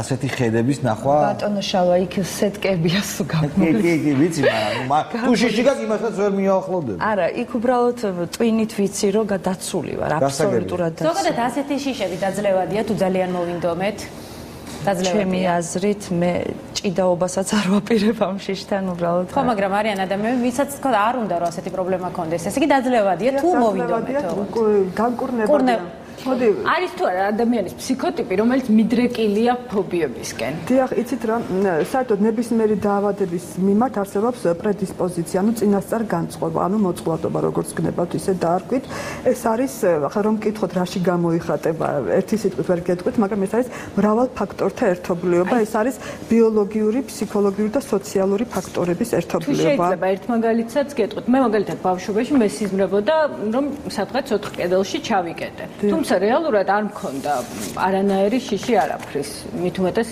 ჯაკეტი ესე ხوار გჭიდნენ ბავშვობაში არასოდეს რატომღაც მესიზმრებოდა ნუ 1-3 ჯერ დამესიზმრა ალბათ თუმცა მოგვიანებით უკვე 25 წლის ასაკის შემდეგ აღმოაჩინა რომ აქვს ეს ფობია ანუ ეს სადღაც ქვეცნობიერად არის და როდის ვლინდება როცა უკვე ვთქვათ რაღაც ნერვულ აშლილობასთან გვაქვს ესეთ რაღაც ზოგადად როცა წინასწარ განწყობა დაავადების მიმართ რომ დაავადებად იქცეს ამას სჭირდება გარკვეული შესაბამისი გარემო ფაქტორების ზემოგვეცემა ანუ სტრესული ფაქტორების ზემოქმედება ფობია არის დიაგნოზი დიახ უბრალოდ როგორც გითხარით სამი ტიპის ფობიას არჩევენ ეს არის აგორაფობია დღეს იზოლირებული ფობიები და სოციალური ფობიები მაგალითად სოციალურ ფობიას მიეკუთვნება როცა ადამიანს არ შეუძლია საჯაროდ გამოსვლა და თქვა სიტყვის წარმოთქმა ან ლექციის წაკითხვა ეს არის სოციალური ფობია და როცა გეშინია რომ თბილისში აქცია შეიძლება გაიმართოს ამას რა ჰომოფობია რას ნიშნავს ესეთ რა სიტყვა რომელსაც ჰომო არის ადამიანი და ადამიანის მიმართ შიში ჰომოსექსუალისებისადმი შიში მაგრამ იცით რა ჰომოფობია მე არ შემხვედრია როგორც უფრო სიძულზე ამ შემთხვევაში არის დაავადება ეს არის სხვა რამ კი ბატონო ხომ და ამ კონტექსტში როგორც დღეს მოიხსენიება არ შემხვედრია უბრალოდ ეს მართალწილად ეს უფრო ზიზღია ვიდრე შიში შიში რა არის შიში არის ნეგატიური ემოციური განცდა და რა შვებით როცა გვეშინია პირველი რეაქცია თავის განრიდების რეაქციაა ხო ვცდილობთ რომ იმ საშიშო ობიექტს თუ რაღაც სიტუაციას თავი ავარიდოთ და ხა როცა საჩემრად გადადიხარეს თავის ალდებას და შიში როგორ უნდა დაძლიოთ თუ თავი უნდა ავარიდოთ შიში როგორ შეიძლება დაიძლიოს ნელა უნდა შევეპაროთ თემას შევეხეთ არა იცით ამის ეს არსებობს მთელი რიგი მეთოდებისა. მოდებით რომ არსებობს ორი მიმართულება ფობიების მკურნალობის ეს არის მედიკამენტოზური და ფსიქოთერაპიული. ეს არის უკვე ის შემთხვევა, სადაც ფსიქოთერაპიული მეთოდები არის უპირატესი. კეთდი, მე მგონი მე და შენ ჯობდა მიგვეკითხა ვიზიტზე იქიდან ვიდრე სტუდიაში მოგვეწია ის და დაგვაძლევინებ და აუცილებლად ჩვენ კლაუსტროფობია. ასე თუ დამშვიდებით, ვიტყვა მოსახლებისას ძალიან გაშუალებულად დაახლოებით 10%-ში ფობიები დგინდება. ამას თუ იმას დავამატებთ, რომ ყველა ფობიაზე ადამიანი ექიმს არ მიმართავს, ალბათ უფრო მეტია. ფობიების გავრცელება, ანუ თქვენ არ. ასაკთან ერთად შეიძლება იმატოს ფობიების რაოდენობა? იცით რა, ეგ მარტო ასაკზე არ არის შეჭიდული, ეს არის წინასწარ განწყობაზე და იმ სტრესულ სიტუაციებზე, რაშიც ადამიანი აღმოჩნდება, თქმა უნდა, რაც უფრო ასაკოვანი ხარ, მით უფრო მეტი სტრესი გადატანილი და რადგან ასაკს შევეხეთ, აქვე ვიტყვი, რომ ფობიები ძირითადად ყალიბდება ბავშვობაში და ადრეული მოზრდილობის ასაკში, ანუ სიჭაბუკეში და ადრეული. ყველაზე ადრეული ყალიბდება ეს იზოლირებული ფობიები, რომელიც თქვენ ახსენეთ, იგივე სიმაღლის შიში. აი თეას მინდა ვკითხო, როდის აღმოაჩინე პირველად როდის შეგეშინდა ეს ძალიან რომ მივხვდი რომ აი ეს აღარ გინდა სიმაღლეზე ასვლა აღარ გინდა გადახედვა აღარ გინდა და მიზეზი რამე ხომ არ გახსენდება აი შემკითხე ხო არ კეტავდნენ ბავშვობაში. ხო, შეიძლება მიზეზი იყოს რაღაცა შიში, მომავალში იყოს რაღაცა ბავშვობაში, ქვეცნობიერში ჩაკეტილი რაღაც საქციელი. და იყო ასეთი თქვენ შემთხვევაში? სამწუხაროდ არ მახსენდება ესეთი რამ. ერთადერთი ის მახსოვს, რომ ზღვაში ადრე ასწავლიდნენ ბავშვებს ცურვას, გადააგდებდნენ წყალში და უნდა გაეცურა. და იყო ასეთი შემთხვევა? კი, მამაჩემმა გადამაგდოს შუაგულ წყალში, მაგრამ რო გითხრათ, რომ იმ მომენტში შემეშინდა თქვენ ამ აი იმ მომენტში არ შემშინებია. არა, უბრალოდ მე რას ხვდები ვიცი, რას უფრო ასაკში შევდივარ, უფრო მიმძაფრდება ეს ორი რამ. აი რატომ ხდება ეს? მეც იგივე დამემართა. ამიტომ არ მკურნალობთ ამ შიშს და თავს არიდეთ. და ასაკთან ერთად ხდება ეს თუ რაღაცა ჩვენი ფსიქიური მდგომარეობის გამო. უფრო მგრძნობიარები ხდებით ალბათ. უფრო ის რასაც არ მკურნალობთ, უფრო ღრმად გვიჩდება და მყარდება უბრალოდ, ხო? თან სიტუაციები ხდება ხშირად თუ ეხა ისეთი შიშია რომელიც ხშირად ვართ იმ სიტუაციაში. მე დიდად არ მაწუხებს, იმიტომ რომ ხდები, იმიტომ შეგიძლია ღრმად არ შეხვიდე წყალში და უამრავი. არ მაქვს მაგის პრობლემა. პირველი ნიშნები რა არის, სიგნალები? უკვე უნდა მიმართოთ თქვათ ექიმს. იცით რა, ეს თვითონ პაციენტმა უნდა განსაზღვროს, მაგრამ ძირითადად მაშინ მიმართავენ ხოლმე ექიმს, ანუ როცა მიმართავენ მე ამის თქმა შემიძლია, როცა ის სოციალურ ფუნქციონირებაში ხელს უშლით ადამიანებს ეს შიში, ხო? აი ვთქვათ ხარ პიანისტი და გაქვს სოციალური ფობია, გეშინია ხალხში გამოსulis. ნახეთ ეს ფლეიტისტი. ვიოლინო ახსენე შენ ნატა. შენს პროფესიას კარგავ ხო ფაქტიურად, ან ლექტორი ხარ და საჯაროდ სიტყვით გამოსulis შეგიძლია. შეიძლება დაკვრა მოგიწიოს.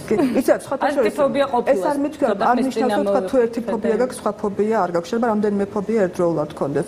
ამის გარდა ეს ფობიები შეიძლება სხვა ტიპის დაავადებებთანაც იყოს, ძალიან ხშირად დეპრესიასთან ერთად ხდება ფობია. და მედიკამენტოზური მკურნალობა რა იგულისხმება ამაში? სწორედ რომ ფობიას მკურნალობს ასეთი მედიკამენტები? და კიდევ მაინტერესებს, რატომ უნდა მიმართოთ ფსიქიატრს და არა ფსიქოლოგს თქვათ ამ შემთხვევაში? მაშინ მედიკამენტოზურ მკურნალობაზე გეტყვით, დიახ, არსებობს მედიკამენტები, რომლებიც აი ამ ფობიკური აშლილობების საწინააღმდეგოდ არის მიმართული, მაგრამ აი ძალიან გარკვეულად მინდა ვთქვა, როცა წმინდა სუფთა ფობიკური აშლილობა გვაქვს და ეს არის არ არის ჯერ ძალიან შორს წასული, ანუ სხვა დეპრესიაც არ გვაქვს სახეზე და კიდევ სხვა აშლილობები, მაინც პირველ რიგში ფსიქოთერაპია, ნარჩევი სპეციალური მეთოდები და სპეციალური მიმართულებები არსებობს და საკმაოდ წარმატებულიც ამის სამკურნალოდ, მაგრამ თუ ეხლა არის სხვა დაავადებებიც, მაშინ რა თქმა უნდა მედიკამენტები, ანუ თანადართული კომორბიდულები, სწორი დაავადებები, მაშინ მედიკამენტების ჩართვა სასარგებლოა. რატომ უნდა მიმართოთ ფსიქიატრს? აი ზუსტად ამიტომ, რომ ჯერ ერთი, როდესაც ადამიანი, რომელმასაც არ აქვს ფსიქიატრიული ცნობა და ასეთ ცოდნა და ასეთია ყველა, გაუშვდა რაღაც შიშები, თუნდაც აგერ სიმაღლის შიში ან რაღაც საზოგადოებაში სიტყვით გამოსulis შიში და ეს აწუხებს სოციალური ფუნქციონირება. შეუძღი და მიდის ექიმთან, ხო? ვიღაც ექიმს ეძებს. თქვათ მივიდა არა ფსიქიატრთან, ნებისმიერ სხვა კვალიფიციური სპეციალისტთან, ნუ დაადგენს რომ მამას შიში აქვს. თუ ეს ნევროპათოლოგია, მან შეიძლება იცოდეს თუ ზოგადად რა წამლები შველის ამ შიშს და დანიშნავს, მაგრამ აი ხა იცით აქ რა საფრთხეა? ეს შიში შეიძლება იყოს რაღაც სხვა დაავადებასთან როგორც სიმპტომი, მაგრამ ადამიანი პირველ რიგში ამ შიშს ასახელებს. ამიტომ ფსიქიატრი დასვამ ზუსტ დიაგნოზს და გადაწყვეტს რა მკურნალობა ჭირდება. ძალიან მოკლედ, ყველაზე უცნაური ფობია რის შესახებაც გსმენიათ თითო რომ დამისახავთ. მე როგორც სპეციალისტი ამის თქმა მიჭირს, იმიტომ რომ მე უყურებ სერიოზულად ამ ყველაფერს, ამიტომ ასე ვთქვათ, ასე დასახელება მე გამიჭირდა. ჩვენთან ანსამბლის წევრი იყო ერთი ქართული სოლისტი, სერიოზული ძალიან. მგზარჯიქური, რომელსაც პეპლის ისე ეშინოდა, რომ უმაღლესი კლასის პროფესიონალი სცენიდან გაიქცა პეპელა, რომ შემოფრინდა სცენაზე. უბრალოდ ვერაფერი ვერ უქნა თავის თავს, ვერანაირად და ყველამ გაუგო, სხვათა შორის ნინო რამიშვილმაც კი გაუგო და არ დასაჯა და შენიშვნა არ მისცა ამის გამო. ძალიან დიდი მადლობა იმისთვის, რომ გვეწვიეთ დღეს სტუდიაში ფობიებზე სასაუბროთ. მე მაყურებელს შევახსენებთ, რომ ჩვენი გადაცემის შემდეგ 16+ იუნას ერთად იქნება ეთერში. მე კიდე მას ყავს იური მეჩითოვის სტუმრად. მე კი დაგემშვიდობებით ორ შაბათამდე. ბედნიერ უქმეებს გისურვებთ ორ შაბათამდე. მოიცა, სხვა დროს და სხვა თემებით რო ამბობ, მასე არ ამთავრებ ახლა? სულ გული გავიქცე. ორ შაბათამდე გემშვიდობებით. კარგად ჯანმრთელობთ, შაფათკვირეებზე დაიშვენეთ კარგად.